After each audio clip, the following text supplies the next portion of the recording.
விக்னேஸ்வரா போற்றி, ஓம் நவக்கரனர்களை போற்றி. ரிஷபராசி நேர்களுக்கு வணக்கம். ரிஷபராசி காலப்புருஷ சக்கரத்தின் 2ஆம் இடம், தனா குடும்ப வாக்குஸ்தானம். சில பேர் சொல்லுவாங்க, நான் நல்ல குடும்பத்தில் பிறக்கணுமா அப்படிம்பாங்க. நல்ல குடும்பத்தில் பிறக்கணும்னா ரிஷபராசியில் பிறக்கணும். ரிஷபராசியில் பிறந்தவங்க நல்ல குடும்பத்தில் பிறக்கிறாங்களோ இல்லையோ, ஆனால் இவங்க வாழ்நாளில் குடும்பத்தை நல்லபடியாக வச்சுக்கிடுவாங்க. குடும்பம் என்பது உங்களுக்கு ஒரு தாரக மந்திரம். சரியா? குடும்பத்தை ஒரு கோயில் மாதிரி நிர்ணயிக்கிறதுல கெட்டிக்காரங்க. குடும்பத்தை கலை அழகோடு குடும்பத்தை கொண்டு போவாங்க. வீட்டில் ஒரு தூசி துப்பட்டை கூட இருக்கக்கூடாது, ரொம்ப நீட்னஸாக இருப்பாங்க. அப்பேற்பட்ட அமைப்புக்கு சொந்தக்காரர்கள். ரிஷபராசியில் 3 நட்சத்திரம் இருக்குது. கிருத்திகை 2, 3, 4, ரோஹிணி 4 நட்சத்திரம், மிருகசீரிஷம் 1, 2. கிருத்திகை சூரியனுடைய நட்சத்திரம், ரோஹிணி சந்திரனுடைய நட்சத்திரம், மிருகசீரிஷம் செவ்வாபவனுடைய நட்சத்திரம். ஸோ சூரிய சந்திர செவ்வாய், சிவசக்தி முருகன், அந்த சோமகந்தனுடைய அருள் பெற்ற ராசி, முருகப்பெருமானுடைய அருள் பெற்ற ராசி. முருகப்பெருமானுக்கு அரோகரா. ரிஷபராசி நேயர்கள் முருகன் எந்த அளவுக்கு வழங்குறீங்களோ அந்த அளவுக்கு ராசி வலுப்படும். நீங்கள் என்ன பண்ணுங்கன்னா, இந்த வீடியோ கேட்டு முடித்த பின்னாடி டெக்ஸ்டில் முருகனுக்கு அரோகரா சரவண பக அப்படின்னு எழுதுங்க. டெக்ஸ்ட் பண்ணுங்க. நினைக்கிறத காட்டிலும் எழுதுறது ரொம்ப சிறப்பு. நான் இதில் நிறைய தகவல் சொல்கிறேன். உங்கள் ராசி இறைவனால் படைக்கப்பட்ட ராசி, அந்த முருகப்பெருமானின் அருள் பெற்ற ராசி. அந்த முருகப்பெருமான் உங்களுக்கு எப்படிலாம் உதவுறாரு, உங்கள் வாழ்க்கையை எப்படிலாம் கொண்டு போகிறாருன்னு இந்த வீடியோ பதில் நான் முழுமையாக பார்ப்போம். சரியா நேயர்களே? நம்ம வீடியோவை தொடர்ந்து பார்க்குற ரிட்டன் வியூவர்ஸுக்கு ரொம்ப நன்றி. புதுசாக பார்க்குறவங்களுக்கும் சிறந்தாழ்ந்த நன்றி. நம்ம சேனலில் சூப்பர் தேங்க்ஸ் எனேபிள் பண்ணியிருக்கிறோம். உங்கள் சாய்ஸ் தான். அதுபோக மெம்பர்ஸ் லாக்இன் பண்ணலாம். மெம்பர்ஸுக்கு விசேஷமான வீடியோ போடுவோம். உங்கள் ஸ்ட்ரென்த்துக்கு ஏற்ற மாதிரி வீடியோ நான் நிறைய சொல்லுவேன், உங்களுக்கு போடுவேன். அதுக்கடுத்து வருகின்ற காலத்தில் ரிஷபராசியில் நிறைய பேர் கமெண்ட்ஸ் கேட்குறாங்க. கமெண்ட்ஸை நான் டெக்ஸ்ட்டில் போடுறேன் கமெண்ட் பாக்ஸில். இருந்தாலும் அது ப்ராக்டிக்கலாக சாத்தியப்பட மாட்டேங்குது. ஏன்னா நான் ஒரு ஆளே செய்கிறது எனக்கு கொஞ்சம் சிரமமாக இருக்குது. வருகின்ற காலத்தில் உங்கள் கேள்வி பதிலுக்கு நேரடியாக அப்பியர் ஆகி அதை நான் உங்களுக்கு யூடியூப்லேயே சொல்லிடுவேன் நான். சரியா? அதுக்குன்னு ஒரு வீடியோ போடுறேன். அதில் ராசி பலன்களும் சொல்லிவிட்டு ரீசெண்டாக ரிஷபராசியில் கேள்வி கேட்ட நேயர்களுக்கு கண்டிப்பாக கமெண்ட்ஸ் உங்களுக்கு கொடுக்குறேன். நிறைய பேர் பிறந்த தேதி அந்த டயத்தெல்லாம் சொல்கிறாங்க. அவங்களுக்கு அந்த தன்னோட ஜாதகத்தை எடுத்து பாருங்கள் சார், @ தசாபத்தி எப்படி இருக்குது, எந்த சாமியை வணங்கணும், என்னோடய நிலைமை எப்படி இருக்குது அப்படிலாம் கேட்குறாங்க. கண்டிப்பாக அவங்களுக்கு ஒரு நல்லது செய்யணும். அதுக்காகவே நான் இந்த ஏற்பாடு பண்ணுறேன். வாரம் ஒரு வீடியோ போடும்போது உங்களுக்கு நேரில் அப்பியர் ஆகி உங்கள் கேள்விகளுக்கெல்லாம் பதில் சொல்லுவேன். தொடர்ந்து பாருங்கள். எல்லா வீடியோவும் பார்த்தீங்கன்னா உங்களுக்கு ரொம்ப யூஸ்ஃபுல்லாக இருக்கும். இந்த வீடியோவில் கடவுள் படைத்த ரிஷபராசி, முருகப்பெருமானின் ஆசி பெற்ற ரிஷபராசிக்கு எப்படி இருக்குது, இந்த காலப்புருஷ சக்கரத்தில் 2ஆம் இடம் ரிஷபராசி எப்படி இருக்குது, அதனுடைய கேரக்டர் என்ன, லைஃப் எப்படி போகும், இவங்க எப்படி இருப்பாங்க, தசாபுத்தி அமைப்பு எப்படி இருக்கும், லக்கண ரீதியாக எப்படி இருப்பாங்க, இதெல்லாம் கொஞ்சம் இன்டெப்த்தாக சொல்கிறேன். அதாவது ராசிக்கு பலன் போடுறது எல்லாரும் போடுவாங்க. யூடியூப்பில் ராசிக்கு பலன் எல்லாரும் சொல்லுவாங்க. லக்கணம்னு ஒன்று எல்லாரும் மறந்துடுவாங்க. லக்கணம் தான் ரொம்ப முக்கியம். சரியா? லக்கணங்கிறது உயிர் அழிவில்லாதது. அழிவில்லாததுக்கு யாரும் பலன் சொல்கிறது கிடையாது. அழிந்து போகிற உடலுக்கு தான் பலன் சொல்கிறாங்க. உடலுங்கிறது ராசி. இந்த உடலுங்கிறது இந்த பிரிவில் ரிஷபராசி, அடுத்த பிரிவில் என்ன ராசி அண்டவனுக்கு தான் தெரியும். ஸோ ராசிங்கிறது மனதையும் உடலையும் குறிக்கிறது தான். சந்திரனுக்கு சம்மந்தப்பட்டது. சந்திரனுக்கு பார்த்தீங்களா, நிலையில் ஒளி நிலையாக இருக்காது. தேய்பிறை வளர்பிறை ரெண்டுமே இருக்கும். ஸோ இந்த உடம்புக்கு அழிவும் உண்டு, ஆக்கமும் உண்டு. ஒரு இடத்துல ஒரு தாய் வயிற்றில் பிறந்து வளர்ந்து கடைசியில் அது தன்னுடைய உயிரை இழந்து உடல் அழிந்து போயிடுது. ஆனால் இன்னொரு தாயில வயசில் உருவத்துடன் பிறக்குது. ஸோ சந்திரன் சம்மந்தப்பட்ட காரியங்கள் தான் இந்த உடலில் நடக்குது. அதனால தான் உடல் சந்திரனை குறிக்கிறது. ராசியில் சந்திரன் இருக்கிறாரு. எல்லா ராசியுமே அப்படித்தான். சந்திரனுக்கு ராசியில் பிறந்தவர்கள் ஒவ்வொரு ராசிக்கு சொந்தம்னு அழைக்கப்படுகிறார்கள். சந்திரன் ரிஷபராசியில் இருக்கும்போது நீங்கள் ரிஷபராசின்னு சொல்கிறீங்க. அழிவுக்கு சொந்தக்காரன் சந்திரன், தேய்பிறை வளர்பிறைக்கு சொந்தக்காரன். அப்படி பார்க்கும்போது உடல் அழியக்கூடியதான். அதுக்கு எல்லாரும் பலன் சொல்லுவாங்க. ரிஷபராசி அப்படி இருப்பாங்க, இப்படி இருப்பாங்க. ஓகே, நானும் சொல்லுவேன் ரிஷபராசி நேரில் எப்படி இருப்பாங்க, அந்த ராசிநாதனை வச்சு சொல்லலாம். ஆனால் நீங்கள் ஒரு லக்கணத்தில் பிறந்திருப்பீங்க. அந்த லக்கணத்துக்கு ஏற்ற தசாபுத்தி நடக்கும். அந்த தசாபுத்தி தான் உங்களுக்கு வழிநடத்தி செய்யும். அதைத்தான் கதி அப்படிங்கிறோம். லக்கணங்கிறது விதி, ராசிங்கிறது மதி. மதினா சந்திரன். சரியா? மதி வளர்த்தவன் நல்லா இருப்பான், மதிநுட்பமானவன் அப்படிமா. ரிஷபராசியில் பொதுவாக சந்திரன் உச்சம் அடைகிறதுனால கொஞ்சம் மதிநுட்பமாக இருப்பீங்க. சரி நேயர்களே, ரிஷபராசினியர்கள் இப்படிலாம் இருப்பீங்க அதெல்லாம் சொல்லிவிட்டு லக்கண ரீதியாக சில பலன்களை சொல்கிறேன், பொறுமையாக கேளுங்க. நம்ம சேனலை சப்ஸ்கிரைப் பண்ணாங்க சப்ஸ்கிரைப் பண்ணுங்கள், பெல் பட்டன் ஆன் பண்ணுங்கள், நோட்டிஃபிகேஷன் வர எல்லா வீடியோவும் பாருங்கள். பொதுவாக போதி ஜோதிடத்தில் நான் இந்த ஜோதிட தகவல்களை சயின்ஸ் ரீதியாக தான் கொண்டு போவேன். சயின்ஸ் தான் இங்கே, அறிவியல் கணக்கு தான் வெளியே. இங்கே அமானுஷ சக்திகளுக்குன்னு இடம் கிடையாது. முருகப்பெருமானை ஏன் எழுத்தேன்னா அந்த நட்சத்திரங்களோட தாக்கம் சிவசக்தி வடிவத்தில் இருக்குது. கிருத்திகை, ரோகிணி, மிருகசீரிஷம் எல்லாமே அந்த சோமகந்தனுடைய அனுபவப்பட்டு இருக்கிறது. சோமகந்தர்னா என்ன, தாய் தப்பம் கூட இருக்கிறது தான் சோமசந்தர். ஸோ மிருகசீரிஷ நட்சத்திரம் தாய் தப்ப நட்சத்திரமாய கார்த்திகை, ரோஹிணி கூட சேர்ந்து இருக்கிறதுனால தான் அங்கே ரிஷபராசி சோமகந்தருடைய ஆசீர்வாதம் பெற்ற ராசி, முருகப்பெருமானுடைய ஆசீர்வாதம் பெற்ற ராசி. சோமகந்தர்னா சின்ன பிள்ளையில் இருக்கிற முருகன் அர்த்தம், பாலமுருகன் அர்த்தம். சரியா, அந்த பாலமுருகனுடைய அருள்பட்ட ராசி தான் ரிஷபராசி. ஓகே நேயர்களே, ரிஷபராசி நேயர்கள் எப்படி சார் இருப்பாங்க அப்படின்னு கொஞ்சம் பார்த்துட்டு நம்ம லக்கண ரீதியாக போவோம். அதாவது ரிஷபராசி சுக்கிரன் ஆளுகையில் உள்ள ராசி. சுக்கிரன் கலஸ்தரகாரகன், பிரபஞ்சத்துக்கே ஒரு ஆண்பன் ஈர்ப்பை கொடுக்குறவர். சுக்கிரன் மட்டும் இல்லைன்னா இந்த பிரபஞ்சம் நல்லா இருக்காது, இயல்பாக இருக்காது. ஏன்னா ஆணுக்கும் பெண்ணுக்கும் ஒரு தொடர்பை கொடுக்குறவர் சுக்கிரன் தான். அவருடைய ராசியில் நீங்கள் பிறந்ததுனால பொதுவாகவே கொஞ்சம் கலகலப்பாக இருப்பீங்க, இயல்பாக இருப்பீங்க, கவர்ச்சியாக இருப்பீங்க. சரியா, ஆடை ஆபரணத்தை போடுறது நல்லபடியாக இருப்பீங்க. அடிக்கிறத கண்ணாடியை பார்த்து தலை செய்வீங்க. சரியா, முகத்தை பார்த்துக்கிட்டே இருப்பீங்க. முகப்பொழிவை விட்டு கொடுக்க மாட்டீங்க. ஆணாக இருந்தாலும் சரி, பெண்ணாக இருந்தாலும் சரி, விலை உயர்ந்த பொருளை போடுவீங்க. ஷர்ட் போட்டாலும் சரி, மற்ற பெண்களாக இருந்தாலும் சரி, ஆண்களாக இருந்தாலும் சரி, போடுற ட்ரெஸ் கோட்டில் கவனம் செலுத்துவீங்க. அப்பப்போ நம்ம ட்ரெஸ் கோட்டை மற்றவங்க பார்க்கணும் அப்படின்னு மனதுக்குள்ள எண்ணம் இருக்கும். கதை, கவிதை, நடிப்பு இதில் நல்ல ஒரு ஈடுபாடு இருக்கும். இசை, நடனம், பாடல், இப்படி நிறைய இந்த என்டர்டெயின்மெண்ட்டில் உள்ள விஷயங்கள் எல்லாமே ரிஷபராசிக்கு ரொம்ப கை கொடுக்கும். இப்படி சுக்கிரனுடைய தொடர்பில் உள்ளதில் ரொம்ப இருக்கும். சரியா, நல்ல போக வாழ்க்கை இருக்கும். கணவன் மணி உறவு நல்லா இருக்கும், போக வாழ்க்கை இருக்கும். குடும்பத்தில் கரெக்டாக இருப்பீங்க. சரியா நேயர்களே, ஏன்னா காலபுருஷ சக்கரத்துக்கு உங்கள் ராசி 2ஆம் இடம் குடும்பஸ்தானம் வருது. அதுபோக உங்கள் ராசிக்கு 7ஆம் இடம் விருச்சிகம் வருது. விருச்சிகம் காலபுருஷ சக்கரம் 7ஆம் இடத்துக்கு 2ஆம் இடம் வருது. ஸோ குடும்ப வாழ்க்கையில் திருமணம் ஆன பின்னாடி குடும்ப வாழ்க்கையை நல்லபடியாக கொண்டு போவீங்க. அப்படி தான் பார்க்கணும். சரியா, நிறைய பேர் சொல்லுவாங்க ரிஷபராசினியர்களுக்கு இன்னொரு பெண்ணோட தொடர்பு இருக்கும். மேக்சிமமாக இருதர அமைப்பு இருக்கும். இல்லைன்னா யாரோ லவ் பண்ணிவிட்டு இன்னொரு பொண்ணை கல்யாணம் பண்ணுவாங்க, இப்படிலாம் சொல்லுவாங்க. அந்த காதல் பண்ணுறது இதெல்லாம் லக்கண ரீதியாக தான் சொல்லணும், ராசிக்கு சொல்ல முடியாது. காதல்னாலே செவ்வாய் தான். சரியா, பொதுவாக ரிஷபராசிக்கு 7 கூடியவன் செவ்வாய் தான். ஸோ செவ்வாய் 7 கூடியவன் இருக்கிறதுனால இவங்க பெரும்பாலும் பெண்ணை காதலிச்சிருப்பாங்க. மாமா மகளாக இருக்கலாம், அத்தை மகளாக இருக்கலாம், அதை காதலிச்சிருப்பாங்க. ஒரு உரிமையோட கல்யாணம் பண்ணுவாங்க. சரியா, சில பேர் காதலுக்கு வசப்படும், இல்லைன்னு சொல்ல முடியாது. ஏன்னா 7 கூடியவன் செவ்வாய் வராரு. செவ்வாய்னாலே காதல் கிரகம் தான். செவ்வாய் காதலை தூண்டுற கிரகம். அதுபோல் 5 கூடியவன் புதன் வராரு ராசிக்கு. புதனும் காதலுக்கு ஒரு என்ன செய்வார், காதலுக்கு ஒரு ஏற்பாடு பண்ணுவார். சரியா, காதலை வலுவாக நிப்பாட்டுவார். 5ஆம் இடம் புதனுடைய உச்ச வீடு. ஸோ 5ஆம் இடத்துக்கு 7ஆம் இடம் 3ஆம் இடம் வர்றதுனால இவங்க காதலை ரொம்ப தைரியமாக செய்வாங்க. சரியா, காதலை ரொம்ப தைரியமாக செஞ்சு அது திருமணத்தில் கொண்டு போய் நிப்பாட்டத்தில் ரிஷபராசினியர்களுக்கு நிகர் அவங்க தான். சரியா, அப்படி இவங்க காதலில் மன்னனாக இருப்பாங்க, காதல் இளவரசனாகவும் இருப்பாங்க. ஸோ ரிஷபராசினியர்கள் சுக்கிரனோட அனுக்கிரம் பெற்றிருக்கிறதுனால மிருதுவாக காதல் பண்ணுவாங்க. அந்த காதல் மென்மையாக இருக்கும். சரியா, ரோஜா பூ மாதிரி இருக்கும்.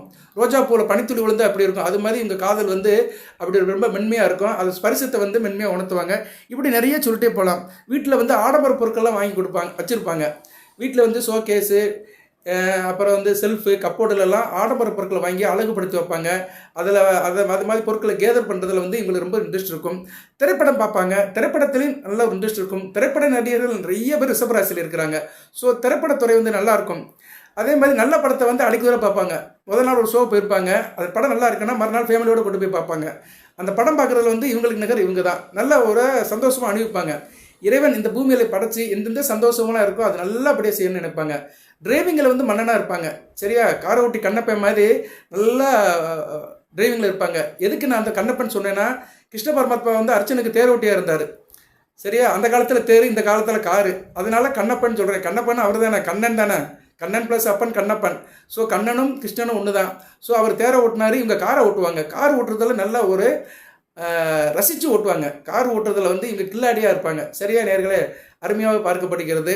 நல்லா தான் இருக்குது, நல்லா இருக்கும். சரியா, இவங்களுக்கு வாழ்க்கையில் இனிப்பு பொருட்களை விரும்பி சாப்பிடுவாங்க. ஸ்வீட்னா அப்படி கொள்ள விருப்பம் இவங்களுக்கு. இனிப்பு சாப்பிட்றதுல அலாதி பிரியம் கொண்டவர்கள் ரிஷபராசினியர்கள். இப்படி சொல்லிகிட்டே போகலாம். சரியா, சொல்லிகிட்டே போகலாம். இவங்களுக்கு பிடித்தமான தொழில்கள் அப்படின்னா HR டிபார்ட்மெண்ட்டில் இருப்பாங்க, மக்கள் தொடர்பு வேலையில் இருப்பாங்க. ஏன்னா ராசிக்கு 10ஆம் இடம் சனி பகவான் வராரு. சனி பகவான் ராசிக்கு 10ஆம் இடம் கும்பம் வருது. மக்கள் தொடர்பு, மக்கள் தொடர்பு, வெகுஜன தொடர்பு, கலெக்டர் ஆஃபீஸில் வேலை பார்க்குறது, ஆர்டிஓ ஆஃபீஸில் வேலை பார்க்குறது, இப்படி வெகுஜன தொடர்பில் இருப்பாங்க. அதை வந்து இன்றைக்கி வந்து மாடர்ன் உலகில் ஹெச்ஆர் அப்படிங்கிறோம். என்னது சொல்லுவாங்க, அது ஹியூமன் ரிசோர்ஸ் டிபார்ட்மெண்ட், மக்கள் வள அதிகாரி. அதாவது ஒரு கம்பெனிக்கு வந்து ஆளுகளை ரிசோர்ஸ் பண்ணுறாங்கன்னா அது ஹெச்ஆர் டிபார்ட்மெண்ட்டில் தான் அதை வந்து எல்லாம் பார்ப்பாங்க. ஸோ அது மாதிரி இவங்க ஹெச்ஆர் டிபார்ட்மெண்ட்டு அட்மினாக இருப்பாங்க. இதெல்லாம் ப்ரைவேட்டில் தான் இருக்கும், அரசுலையும் இருக்குது. அரசில் வந்து வேறு மாதிரி இருக்கும் அரசாங்க வேலையில். ஆனால் ப்ரைவேட்டில் வந்து ஹெச்ஆர் டிபார்ட்மெண்ட்டில் இருப்பாங்க, அட்மினாக இருப்பாங்க, ஒரு ஹாஸ்டல் வார்டனாக இருப்பாங்க. அதாவது எப்படின்னா டிசிப்ளின் இப்படி தான் இருக்கணும். அது மாணவராக இருந்தாலும் சரி, யாராக இருந்தாலும் சரி, மக்கள் நல பணியில் வந்து ஒரு ஒழுங்குமுறைப்படுத்துறதுல வந்து கெட்டிக்காரன் இருப்பாங்க. ஈவனாக வாழணும்னு நினைப்பாங்க. சரியா? ரோட்டில் போனோம்னா ஹெல்மெட் போடணும், டூ வீலர் நல்லா ஓட்டணும், காரில் போனோம்னா பெல்ட் போடணும். அந்த சட்டத்திட்டங்கள் முறைகளை வந்து விதிகளை ஃபாலோ பண்ணுறவங்களில் நம்பர் 1 வந்து ரிஷபராசினியர்கள் தான். அந்தளவுக்கு ரொம்ப ப்ராம்ப்டாக இருப்பாங்க. அதுபோக வந்து இவங்களுக்கு வந்து வாகன யோகம் இருக்குது. ட்ராவல்ஸு, டிரைவிங் பற்றி சொல்லிட்டேன். ட்ராவல்ஸ் வச்சுருப்பாங்க, லாஜிஸ்டிக் வச்சுருப்பாங்க, கனகர வாகனம் வச்சுருப்பாங்க. இதில் ஏற்றுமதி இறக்குமதியில் நல்லபடியாக இருக்கும். துணி வியாபாரம் இவங்க கெட்டிக்காரனாக இருப்பாங்க. இவங்கெல்லாம் வந்து ஜவுளி கடை வைக்கலாம். சரியா?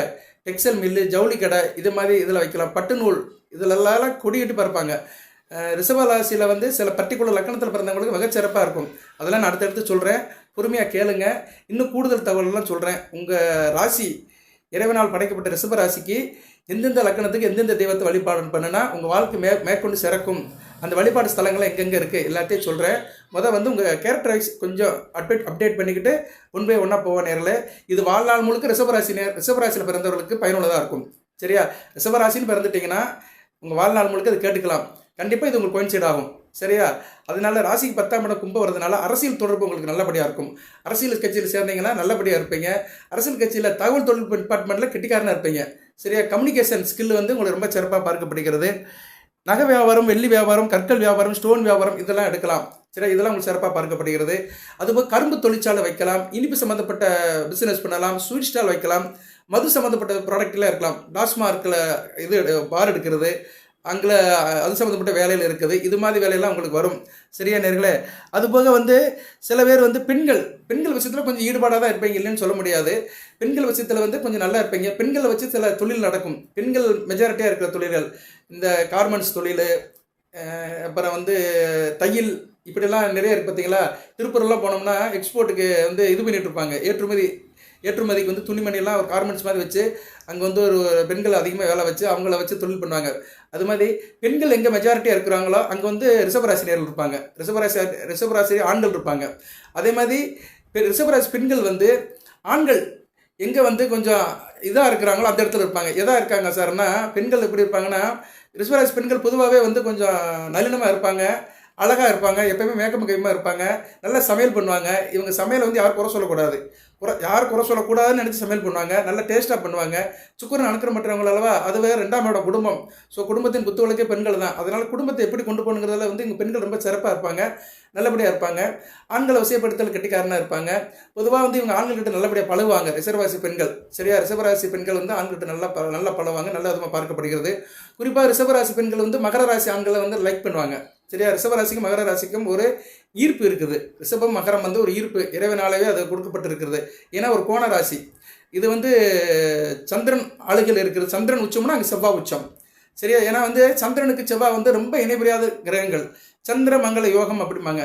ஒரு ஜாதகத்தில் சந்திரன் செவ்வாய் நல்ல நிலைமையில் இருந்துட்டாங்கன்னா அவனை அடிக்கவே முடியாது. அது மாதிரி சந்திரன் குருவும் நல்ல நிலைமை இருந்தாலும் கஜகேசரி யோகம். ஸோ இந்த 2 யோகம் உங்களுக்கு நல்லபடியாக இருக்கும். ரிஷபராசியில் பிறந்திருக்கிறீங்க. குரு பார்க்குறாரு. குரு எங்கேருந்து சார் பார்ப்பாரு அப்படின்னா, குரு வந்து மகரத்துலேருந்தே பார்ப்பாரு. மகரத்தில் கூட நீசமாவார். விருச்சிகத்திலேருந்து பார்க்குறாரு. ஸ்தான பலம் பெற்று பார்க்குறாரு. செவ்வாய் வீட்டிலேருந்தே பார்க்குறாரு. அந்த குருச்சந்திர யோகம் கரெக்டாக இருக்கும். செவ்வாயும் வந்து நல்ல நிலைமையில் இருக்கிறாரு. செவ்வாயும் வந்து கடகத்தில் இருந்தாலும் நல்ல அமைப்பு தான். சரியா? ஒன்றும் பிரச்சனை கிடையாது. கடகத்தில் இருக்கிற நீசமான செவ்வாய் குரு பார்த்தா கூட அந்த யோகம் வந்துடும். ஸோ ஒரே நேரத்தில் 2 கல் மாதிரி உங்கள் ராசிக்கு வந்து ராசியில் ரிஷபராசியில் சந்திரன் இருந்தாலும் குருவை வந்து செவ்வாய் பார்க்கவும், செவ்வாய் வந்து குரு பார்க்கவும் இந்த அமைப்பு உங்களுக்கு வரும். சரியா? நல்ல அமைப்பாக இருக்கும். சரியா? குருமங்கல யோகமும் இருக்குது, சந்திரமங்கல யோகமும் வரும். நல்ல விதமாக பார்க்கப்படுகிறது. இப்படி நிறைய காம்பினேஷன் வந்து சந்திரன் குரு செவ்வாய்க்கு இருக்கிறதுனால ரிஷபராசி வந்து நல்லா இருக்கும். எதுக்கு சொல்ல வரேன்னா, அந்த மகர ராசி ஆண்கள் ரிஷபராசி பெண்களுக்கு ஏன் ஒரு கோஆர்டினேட் ஆகிறாங்கன்னா, செவ்வாய் வந்து உச்சமாற இடம். செவ்வாய் வந்து ஒரு நீடித்த ஆன்மீக சொந்தக்காரன். செவ்வாய் வந்து முருகப்பெருமானோட அம்சம், அங்கார பகவான். அவர் மகரத்தில் தான் உச்சமாவார். மகரம் வந்து ரிஷபராசியோட ராஜ்ய யோகாதிபதி சனி பகவானோட ஆட்சி வீடு. சரியா? இதுவும் நிலராசி, அதுவும் நிலராசி. ஸோ ரிஷபராசி நேயர்கள் வந்து பொதுவாக மகர ராசி நேயர்காரங்கிட்ட நல்லா பழகுவாங்க. ஒரு வரியில் சொல்லிட்டு நம்ம அடுத்த சப்ஜெக்ட் போயிடலாம். நீங்கள் யோசனை பண்ணுங்கள், நீங்கள் நல்லா பாருங்கள், உங்கள் ஃப்ரெண்ட்ஸ் சர்க்கிளில் சொந்த பந்தத்தில் வந்து மகர ராசிக்காரங்க இருந்தாங்கன்னா அவங்க மேலே நீங்கள் ரொம்ப பிரியமாக இருப்பீங்க, உணர்வுபூர்வமாக இருப்பீங்க. சரியா? விட்டு போக மாட்டீங்க, ஆசபாசமாக இருப்பீங்க. அதே மாதிரி மகர ராசிக்காரரும் ரிஷபராசி நேயர்களும் ரொம்ப பாசமாக இருப்பாங்க. ஏன்னா அவங்க மகர ராசிக்கு வந்து ரிஷபராசி கோணம் வரும். கோணத்தில் வர ராசிகள் வந்து எப்பயுமே வந்து தங்களுக்குள்ள ஒரு நல்ல ஒரு அண்டர்ஸ்டாண்டிங்கில் இருப்பாங்க, விட்டு கொடுத்து போக மாட்டாங்க. சரியா நேர்களே?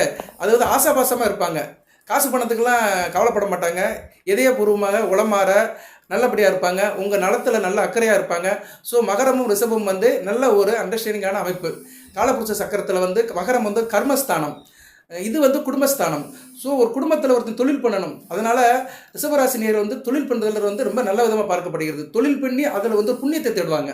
எல்லாரும் தொழில் பண்ணிட்டு பணத்தை சம்பாதிச்சுட்டு கண்டதே காட்சி கொண்டதே கோலன்னு போயிடுவாங்க. ஆனால் ரிஷபராசி நேரம் அப்படி செய்ய மாட்டாங்க. ஏன்னா இவங்களுக்கு வந்து காலபுருஷ சக்கரத்தின் 10ஆம் இடம் மகரம் வந்து 9ஆம் இடம் வரதுனால தொழில் பண்ணி அதில் ஒரு புண்ணியத்தை தேடுவாங்க. 9ஆம் இடம் புண்ணியம், தர்மம். சரியா? புண்ணிய ஸ்தலம் 9ஆம் இடங்கிறது புண்ணியத்தை குறிக்கும். அதனால தொழில் பண்ணி அதில் உள்ள வருமானத்தை வந்து இவங்க நல்லபடியாக பயன்படுத்துவாங்க. அது வந்து 4 பேருக்கு நல்ல விதமாக இருக்கும். அதை வாங்கி 4 பேர் என்ன செய்வாங்கன்னா இவங்க கொடுக்குற காசை வாங்கி சாப்பிட்டுட்டு மனதார வாழ்த்துவாங்க. இதுதான் வாழ்க்கையில் வந்து நம்ம செய்ய வேண்டிய கடமை. ஒரு பிறவி எடுத்துட்டோம்னா இறைவனால் படைச்சிட்டோம்னா அந்த கடவுளுடைய விதியின்படி நம்ம வந்து இந்த பிறவியில் வந்து 4 பேரை வாழ வைக்கணும், 4 பேர்கிட்ட நல்ல பேர் எடுக்கணும். முதல் தாய் தாப்பனை பார்க்கணும், அடுத்து குடும்பத்தை பார்க்கணும், அடுத்து சொந்த பந்தம், அடுத்து இல்லாதவங்களுக்கு செய்யணும். இல்லாதவங்களுக்கு செய்கிறதுல நீங்கள் நல்லா இருப்பீங்க. ஏன்னா உங்களுக்கு 10ஆம் இடம் வந்து கும்பம் கர்மஸ்தானம் வருது. ஸோ 9, 10 சனி பகவானுடைய வீடு வருது. மகரம் கும்பம். மகரம் வந்து வேலை பார்க்கறதுக்குனே உள்ள ராசி, தொழிலுக்குனே படைக்கப்பட்ட ராசி. கும்பம் வந்து அதை வாரி வழங்குற ராசி. சரியா? ஏன்னா கும்பத்தில் இருக்கிறவங்க வள்ளல் தன்மையில் இருப்பாங்க. சரியா நேரில்? ஏன்னா காலபுருஷ சக்கரத்தின் 11ஆம் இடம், 11ஆம் இடங்கிறது வள்ளல், எக்ஸீட் ஆகுறது எதுவுமே லாபமான ஸ்தானம். லாபம்னா என்ன? எதுலையுமே எக்ஸீடாக இருக்குது. 10 ரூபா இருக்க வேண்டிய இடத்துல 15 ரூபா இருந்தால் லாபம், 20 ரூபா இருக்க வேண்டிய இடத்துல 25 ரூபா இருந்துச்சுன்னா லாபம். ஸோ உங்களுக்கு வந்து அந்த காரியத்தில் வந்து எப்பயுமே நீங்கள் எக்ஸீடாக தான் இருப்பீங்க. காரியம் பண்ணி கொஞ்சம் எக்ஸீடாக சம்பாதிச்சு மற்றவங்களுக்கு கொடுப்பீங்க, தானும் மகிழ்ந்து பிறரையும் மழை வைப்பீங்க. இது மிகச்சிறப்பாக பார்க்கப்படுகிறது. இப்படி ஒரு அம்சத்தில் சொந்தக்காரர்கள் ரிஷபராசினியர்கள். இறைவன் வந்து காலபுருஷ சக்கரத்தின் கணக்குப்படி இப்படி தான் உங்களுக்கு வந்து அந்த கோடுகளை போட்டிருக்கிறாரு. தலையெழுத்தில் வந்து அந்த கோடு வரிகள் வந்து இப்படி தான் வரையப்பட்டிருக்குது. நல்ல விதமாக தான் பார்க்கப்படுகிறது. சரி சார், வேறு என்ன சார் இருக்குது அப்படின்னு பார்த்தோம்னா சொல்லிக்கிட்டே இருக்கலாம். நல்லா பாடுவீங்க, வாயில் முணுமுணுத்துட்டே இருப்பீங்க. அது பழைய பாடல்கள்லாம் ரொம்ப பிடிக்கும் உங்களுக்கு. சரியா நேர்களே? பழைய ஹிட்டான பாடல்கள், இப்போ 80s வந்த பாடல்கள், கமலஹாசன் பாட்டு, ரஜினிகாந்த் பாட்டு, மோகன் பாட்டு, இதெல்லாம் வந்து உங்களுக்கு ரொம்ப பிடிக்கும். இப்போ இந்த 2000 ஹிட்ஸில் பிறந்தவங்களுக்குலாம் பழைய பாட்டை கேட்டுக்கிட்டே இருப்பீங்க. இப்போ இங்கேருந்து போகிறீங்க, நீங்கள் சென்னையிலேருந்து அப்படியே நீங்கள் சவுத்தில் வரீங்க, சென்னையிலேருந்து மதுரைக்கு வரீங்கன்னா வண்டியில் வரும்போதே வந்து இந்த பழைய மோகன் பாட்டு ஹிட்ஸ் எல்லாம் போட்டு வருவீங்க. ஏன்னா அந்த பழைய பாடல்கள்லாம் உங்களுக்கு ரொம்ப பிடிக்கும். அதில் அந்த காலம் கடந்து நிற்கிற சில பாடல்கள், மெலோடிஸ், இதெல்லாம் கேட்குறதுல வந்து ரொம்ப ஒரு இதாக இருப்பீங்க. அதில் உள்ள நெளிவு சுழுவெல்லாம் சொல்லுவீங்க. இந்த இடத்துல இப்படி பண்ணியிருக்கிறாரு, பிஜிஎம் எப்படி இருக்குது, இந்த இடத்துல வந்து பேஸ் நல்லா இருக்குது, இந்த இடத்துல வந்து அது என்ன சொல்லுவாங்க, இது நல்லா இருக்குது. அது பேஸ்னா என்னென்னா அந்த சத்தம், அந்த தபலா சத்தம், ஸ்டீரியோ, ஸ்டீரியோ இதெல்லாம் நல்லா இருக்குது அப்படின்னு அந்த மியூசிக்கில் வந்து வகைப்படுத்துவீங்க. ஸோ நீங்கள் ஒரு மியூசிக் டைரக்டாக இருக்கிறதுக்கு தகுதிப்படுத்தவர்கள். வயலின் வாசிக்கிறதுலாம் உங்களுக்கு கைவந்த கலையாக இருக்கும். ஏதோ ஒரு இன்ஸ்ட்ருமெண்ட் வாசிக்கிறதுல கட்டிக்காரன் இருப்பீங்க, வீட்டில் ஒரு இன்ஸ்ட்ருமெண்ட்டை வாங்கி வச்சுருப்பீங்க. சரியா நேர்களே? இப்படி சொல்லிகிட்டே போகலாம். ரிஷபராசி வந்து சுக்கிரன் ராசியாக இருக்குது, அதனால் சொல்லிக்கிட்டே போகலாம். சரியா? 7ஆம் வீடு வந்து செவ்வாயின் வீடு. ஸோ எந்த ஒரு விஷயத்தையுமே வந்து ஒரு ஆணித்தரமாக ஆக்கப்பூர்வமாக செய்வீங்க. 4ஆம் வீடு வந்து சூரியன் வீடு. சரியா? அதனால் வந்து கேந்திரம் வந்து சூரியன் வராரு. சூரியன் வர்றதுனால வந்து நீங்கள் என்ன செய்வீங்கன்னா, அதை 4ஆம் இடம் சுகஸ்தானம். அது எப்படின்னா சூரியனை பார்த்த பனி ஓடி போயிடும். அது மாதிரி உங்களை பார்த்தவங்கலாம் ஓடி போயிடுவாங்க, பகையை வெல்வீங்க. சரியா? எதிர்த்து நிற்க முடியாது, உங்களை எதிர்த்து நிற்க முடியாத அளவுக்கு ஒரு இதாக இருப்பீங்க. பொதுவாக என் மனசு தங்கம், ஒரு போட்டின்னு வந்து விட்டால் சிங்கம், உண்மையே சொல்வேன், நல்லதே செய்வேன். அது மாதிரி நீங்கள் வந்து ஒரு முரட்டுக்காலையாக இருப்பீங்க. சரியா நேர்களே? உங்கள் ராசியின் சின்னமே முரட்டுக்காலை தான். அதனால் ரிஷபராசினியர்கள் வந்து யாருக்கும் அடங்காத கட்டளங்காலையாக இருப்பீங்க. சீர வேண்டிய நேரத்தில் சீருவீங்க, அடங்க வேண்டிய நேரத்தில் அடங்குவீங்க, அம்மானு சொல்கிற நேரத்தில் அம்மானு கூப்பிடுவீங்க, அணைக்க வேண்டிய நேரத்தில் அணைக்க வேண்டிய நேரத்தில் அணைச்சி கொள்வீங்க, எதுக்க வேண்டிய நேரத்தில் சீரி பாய்ந்து ஜல்லிக்கட்டு காலம் மாதிரி ஓடுவீங்க. சரியா? காங்கேயம் காலம் மாதிரி ஓடிட்டு இருப்பீங்க. அதனால் ரிஷபராசி வந்து ஒரு நவரசம் பொருந்திய ராசி. சரியா? நவரசம்னா எல்லாமே இருக்கும். கோபம், தாபம், இன்பம், துன்பம், மகிழ்ச்சி எல்லாமே கலந்து புரட்டி போட்டு எடுத்த ராசி தான் வந்து ரிஷபராசி. நல்ல விதமாக பார்க்கப்படுகிறது. நட்சத்திரங்கள் அருமையான நட்சத்திரங்கள், ஓவியமான நட்சத்திரங்கள். முருகப்பெருமானுக்கு உகந்த நட்சத்திரம் கார்த்திகை நட்சத்திரம். கார்த்திகை பெண்கள் தான் முருகப்பெருமானை வளர்த்தாங்க. ரோஹிணி நட்சத்திரம் சாட்சாத் கிருஷ்ண பரமாத்மா பிறந்த நட்சத்திரம். ஆவணி மாதம் அஷ்டமி திருநாளில் ரோஹிணி நட்சத்திரம் பார்த்து கண்ணன் வந்தான். சரியா, காரருள் நிற்க கண்ணன் வந்தான். சரியா, அந்த கண்ணன் பிறந்த நட்சத்திரம் ரோஹிணி நட்சத்திரம். மிருகசீரிஷம் வந்து அங்காரபரோட நட்சத்திரம். ஸோ நட்சத்திரத்துக்கும் சில மகிமை இருக்குது, நல்ல விதமாக பார்க்கப்படுகிறது. வேறு என்ன சார் ரிஷபராசிக்கு அப்படின்னம்னா இன்னும் சில கேரக்டரை சொல்லிக்கிட்டே இருக்கலாம். சரியா நேரே இவ்வளோ நேரம் சொல்லியிருக்கிறேன். ஆமாம் சார், நீ சொன்னதில் சில இது எனக்கு ஒத்து போகுது சார் அப்படின்னு சொன்னதை வந்து நீங்கள் வந்து கமெண்ட் பாக்ஸில் போடுங்க. சரியா நேர்களே, அதுபோக வந்து முருகப்பெருமானுடைய நாமத்தை சொல்லுங்கள். முருகப்பெருமானுக்கு 1008 நாமம் இருக்குது, 60 படியிலும் இருக்கிறாரு. அவருடைய நாமத்தை சொல்லுங்கள். சரியா, இந்த கமெண்ட் பாக்ஸில் டெக்ஸ்ட் பண்ணிங்கன்னா அந்த முருகனோட அருள் உங்களுக்கு பரிபூர்ணமாக கிடைக்கும். சரியா நேரில் உங்களுக்கு எல்லாத்துக்குமே செவ்வாய் திசை நடந்திருக்கும் கொஞ்சம் வயசில். கார்த்திகை நட்சத்திரத்தில் பிறந்தாலும் சரி, ரோஹிணி நட்சத்திரத்தில் பிறந்தாலும் சரி, மிருகசீரிஷத்தில் பிறந்தாலும் சரி, செவ்வாய் தசை ஆரம்பத்திலே இருந்திருக்கும். ஆரம்ப காலத்தில் நல்லா இருந்திருப்பீங்க நீங்கள். அதுபோக வந்து செவ்வாய் புத்தி நடக்கும்போதெல்லாம் சிறப்பாக இருப்பீங்க. சரியா, செவ்வாய் வந்து உங்கள் நல்லதை செய்வார், கொஞ்சம் அலைச்சலை கொடுப்பாரு. ஆனால் அயனசேன போகத்தை கொடுக்குறவர் செவ்வாய் தான். ஒரு நல்ல மனைவியை கொடுத்து அவன் மூலிமா ஒரு சந்தோஷத்தை நீடித்து கொடுக்குறவர் செவ்வாய் தான். அதனால ரிஷபராசியில் பிறந்தவங்க மனைவியோட சந்தோஷமாக இருக்கணும் அப்படின்னு நினைக்கிறவங்க முருகப்பெருமானை நல்லா வடுங்க. உங்கள் இல்லறம் நல்லாரமாக இருக்கும். அதுதான் முக்கியம். ஒரு ஆணுக்கோ பெண்ணுக்கோ இல்லறம் நல்லாரமாக இருக்கணும். நைட்டு பொழுது போய் பொண்டாட்டிக்கிட்ட போய் அவன் முகம் பார்த்து சாப்பிட்டுட்டு சந்தோஷமாக தூங்கி எந்திக்கிறோம் பார்த்தீங்களா, இதில் கிடைக்கிற ஸோ எங்கேயும் கிடைக்குமா? எங்கேயுமே கிடைக்காது. சரியா, ஸோ இல்லறம் வந்து நல்லறமாக இருக்கிறதுக்கு முருகப்பெருமானை வழிபாடு பண்ணுங்கள். மற்றவங்கள்ட்ட உதாரண புஸ்தகமாக இருப்பீங்க. உங்கள் செயல்பாடு வந்து மற்றவங்களுக்கு ஒரு சிறந்த வழிகாட்டாக இருக்கும். அது உங்களை பார்த்து 10 பேர் பின்னாடி ஃபாலோ பண்ண வருவாங்க. புதுக்காரங்க நல்லபடியாக இருப்பீங்க. ஆல்ரெடி சொல்லிட்டேன், எந்த ஒரு விஷயத்துலையும் சரி வந்தோம் போனால் இருக்க மாட்டேங்க. வந்தார் போனார் அப்படி இருக்க மாட்டேங்க. அதுங்க நிற்பீங்க. நிற்கிறது முக்கியம் கிடையாது, நின்ன இடத்துல நிலைக்கிறது. சரியா, ஸ்டேண்டாக இருப்பீங்க. காலங்கடந்து பேசுகிற அளவுக்கு சில காரியங்களை பண்ணிட்டு போவீங்க. அதனால் ரிஷபராசி நேயர்கள் வந்து எப்பயுமே வந்து மக்கள் மத்தியில் ஒரு நல்ல ஒரு பேரில் இருப்பீங்க. அதாவது தனக்குன்னு ஒரு காரியம் சாதிக்கணும்னு நினைப்பீங்க. அது நல்ல விதமாக இருந்தாலுமே அது நல்லபடியாக செஞ்சு முடிப்பீங்க. மற்றவங்களுக்கு பிடிக்காமல் இருந்தாலுமே நீங்கள் அவங்களை சரி கட்டிட்டு அது நல்லபடியாக முடிச்சு அதில் ஒரு முன்னேற்றத்தை பார்ப்பீங்க. சரியா, ராசிக்கு 2ஆம் இடம் வந்து புதன் வீடு வருது. பேச்சில் ஒரு நயம் இருக்கும். சரியா, நல்ல விதம் பார்க்கப்படுகிறது. 2ஆம் இடம் வந்து மிதுனத்து ஞான வீடு வருதுனால உயர்கல்வி கண்டிப்பாக படிச்சிருப்பீங்க. உயர்கல்வி படித்து அந்த கல்விக்கு ஏற்ற மாதிரி வேலைக்கு போவீங்க. அது நல்ல விதமாக பார்க்கப்படுகிறது. மற்றவங்களை புரிய வைக்கிறதுல சமர்த்தாக இருப்பீங்க. அதாவது இன்றைக்கி வந்து மாடர்ன் உலகத்தில் நிறைய இது இருக்குது, டெக்னிக் நிறைய இருக்குது. இந்த யூடியூப்லேயே நிறைய இருக்குங்க. இந்த யூடியூப்பே ஒரு பெரிய கடல். நான் யூடியூப் மூலம் தான் உங்கள்கிட்ட நான் இன்ட்ரோடக்ஷன் ஆகிறேன், அறிமுகமாகிறேன். நான் நேரில் அப்பீர் ஆகலை, என்னால் கொஞ்சம் நாளத்தில் கண்டிப்பாக அப்பீர் ஆவேன். இருந்த போதிலும் இந்த யூடியூப்பில் வந்து நிறைய டெக்னிக் இருக்குது. அது மாதிரி டெக்னாலஜியில் வந்து கட்டிக்காரனாக இருப்பீங்க. சரியா, தகவல் தொழில்நுட்பத்தில் மன்னனாக இருப்பீங்க. ஏன்னா ராசிக்கு 2ஆம் இடம் வந்து புதனோட வீடு ஞான வீடு வரதுனால கம்யூனிகேஷன் ஸ்கில் இருக்கும். பேச்சில் வந்து ஒரு இது இருக்கும். அதுமாதிரி சிஸ்டர் ரிலேட்டடான வேலைகள்லாம் பிரித்து மேய்ஞ்சிருவீங்க. அதுபோக வந்து உங்களுக்கு வந்து தொழில் அப்படின்னு பார்த்தோம்னா தொழில் மூலிமா நல்ல வருமானம் வரும். ஏன்னா 2ஆம் இடம் வருமானத்தை கொடுக்கும். புதன் சம்மந்தப்பட்ட தொழில் உங்களுக்கு நல்ல ஒரு வருமானத்தை கொடுக்கும். புதன் சம்மந்தப்பட்ட தொழில் நிறைய இருக்குது. அது மிதுனம் வந்து ஒரு ஞான வீடு. அதனால் வந்து என்னென்னா ஆராய்ச்சி பண்ணுறது, இந்த இன்றைக்கி சொல்கிறாங்களா ஆர்டிஃபிஷியல் டெக்னாலஜி எப்படி கிரியேட் பண்ணலாம், இப்படி இதிலலாம் வந்து உங்களுக்கு நல்லா இருக்கும். சரியா, நிறைய நல்ல விதமாக பார்க்கப்படுகிறது. அது ஒரு காற்று ராசி. அதனால் ஏரோ டெக்னிக்கில் கூட நீங்கள் போய் வேலை பார்த்து உத்தியோகம் தேடலாம். ஸோ இதெல்லாம் வந்து நல்லபடியாக சாத்தியப்படும். பழைய விஷயங்கள்லாம் அசை போட்டுக்கிட்டே இருப்பீங்க. எதையும் மறக்க மாட்டீங்க. ஈஸியாக எந்த விஷயத்தை மறக்க மாட்டீங்க. நம்ம சின்ன பிள்ளையில் எப்படி இருந்தோம், இப்போ கஷ்டப்படுறோமா இஷ்டப்படுறோமா அதெல்லாம் பார்த்து தனக்குள்ள ஒரு விஷயத்தை வச்சுக்கிருவீங்க. பாலியல் நண்பர்களோட சகவாசம் இருக்கும். ஃப்ரெண்ட்ஸை மறக்க மாட்டீங்க. காலேஜில் படித்த நண்பனை கடைசி வரைக்கும் கொண்டு போவீங்க. அதெல்லாம் பெரிய விஷயங்க. இந்த காலத்தில் அதெல்லாம் எனக்குமே நடக்காது. லவ்விய வாழ்க்கையில் வேலை வெட்டியை பார்த்துட்டு மறந்து போட்டு போயிடுவாங்க. ஆனால் நீங்கள் அப்படி கிடையாது. பிள்ளை ஃப்ரெண்டுக்கிட்ட கூப்பிடுவீங்க, பேசுவீங்க. ஒரு நாள் அவங்களுக்குன்னு நேரம் ஒதுக்கி அரட்டை எடுப்பீங்க. இதெல்லாம் வந்து ரிஷபராசிக்கு வந்து நல்லா வரும். நான் கொஞ்சம் இந்த தகவலை சொல்லிவிட்டு அடுத்த லக்கண ரீதியாக சொல்கிறேன், வழிபாடு சொல்கிறேன், பொறுமையாக கேளுங்க. சரியா நேர்களே, சில பேருக்கு போர் அடிக்கலாம். சரியா, அதனால் கொஞ்சம் பொறுமையாக இருங்க. உங்களுக்கு நல்ல விதமாக சில தகவல்களை சொல்கிறேன். அதுபோக வந்து நிறைய இருக்குது. சரியா, உங்களுக்கு வந்து நிறைய சொல்லிட்டே இருக்கலாம். ரோஹிணி நட்சத்திரத்துக்கு சொல்லலாம், கார்த்திகை நட்சத்திரத்துக்கு சொல்லலாம், இப்படி நிறைய சொல்லிட்டே போகலாம். இருந்த போதிலும் வந்து ரிஷபராசினியர்கள் வந்து பொதுவாக வந்து எல்லாரும் அரவணைத்து போகிறதுல கட்டிக்காரனாக இருப்பீங்க. திறமை இருக்கும். திறமைக்கு ஒரு மதிப்பு கொடுப்பீங்க. எந்த ஒரு செயலை செஞ்சாலும் நன்மை துன்மை, அதாவது நன்மை தீமை எதையும் ஆராய்ச்சி பார்த்து செய்வீங்க. சில தொழிலில் செஞ்சு நஷ்டம் வந்தாலும் அதில் வந்து கவலைப்பட மாட்டீங்க. நஷ்டத்தை வந்து சரி கட்டுறதுக்கு அடுத்து என்ன செய்யலாம்னு அடுத்த லெவலுக்கு போயிடுவீங்க. இப்படி உங்கள் வாழ்க்கையில் வந்து ஏற்ற இறக்க வந்தாலுமே நல்ல விதமாக கொண்டு போவீங்க. தசாபுத்தி எடுத்துட்டோம்னா உங்களுக்கு வந்து மேக்சிமம் வந்து நம்ம மத்தியம வயதில் வந்து ராகு திசை, குரு திசை, சனி திசை, புதன் திசை இப்படி தான் நடக்கும். புதன் திசைக்கிறது கேது திசை வயசான காலத்தில் தான் வரும். இருந்தாலுமே உங்களுக்கு வந்து ராகு திசை, கிருத்திகை நட்சத்திரம் பிறந்தவங்க செவ்வாய் திசை கொஞ்சம் வயசில் வரும், 20 வயசுக்குள்ளே. ஸோ செவ்வாய் திசையிலேருந்து எடுத்துக்கலாம். செவ்வாய் திசை, ராகு திசை, குரு திசை, சனி திசை, புதன் திசை, இந்த 5 திசைகள் வந்து உங்களுக்கு வந்து எப்படி ஒரு 70 வயசுக்குள்ளே கிராஸ் பண்ணிடுவீங்க. இந்த 5 திசையில் பிறந்தவர்களுக்கு வந்து 5 திசை நடக்கிறவர்களுக்கு வந்து முக்கியமாக செவ்வாய் திசை குரு திசை. செவ்வாய் திசை குரு திசை வந்து ரிஷபராசியில் மேச லக்கணம், கடக லக்கணம், சிம்ம லக்கணம், விருச்சிக லக்கணம், தனுசு லக்கணம், மீன லக்கணம், இந்த 6 லக்கணத்தில் பிறந்தவங்களுக்கு செவ்வாய் திசையும் குரு திசையும் சிறப்பாக இருக்கும். சனி திசை வந்து மத்தியம பலனை கொடுக்கும். ஆனால் கடக லக்கணத்தில், சிம்ம லக்கணத்தில் பிறந்தவங்களுக்கு சனி திசை நல்லா இருக்காது.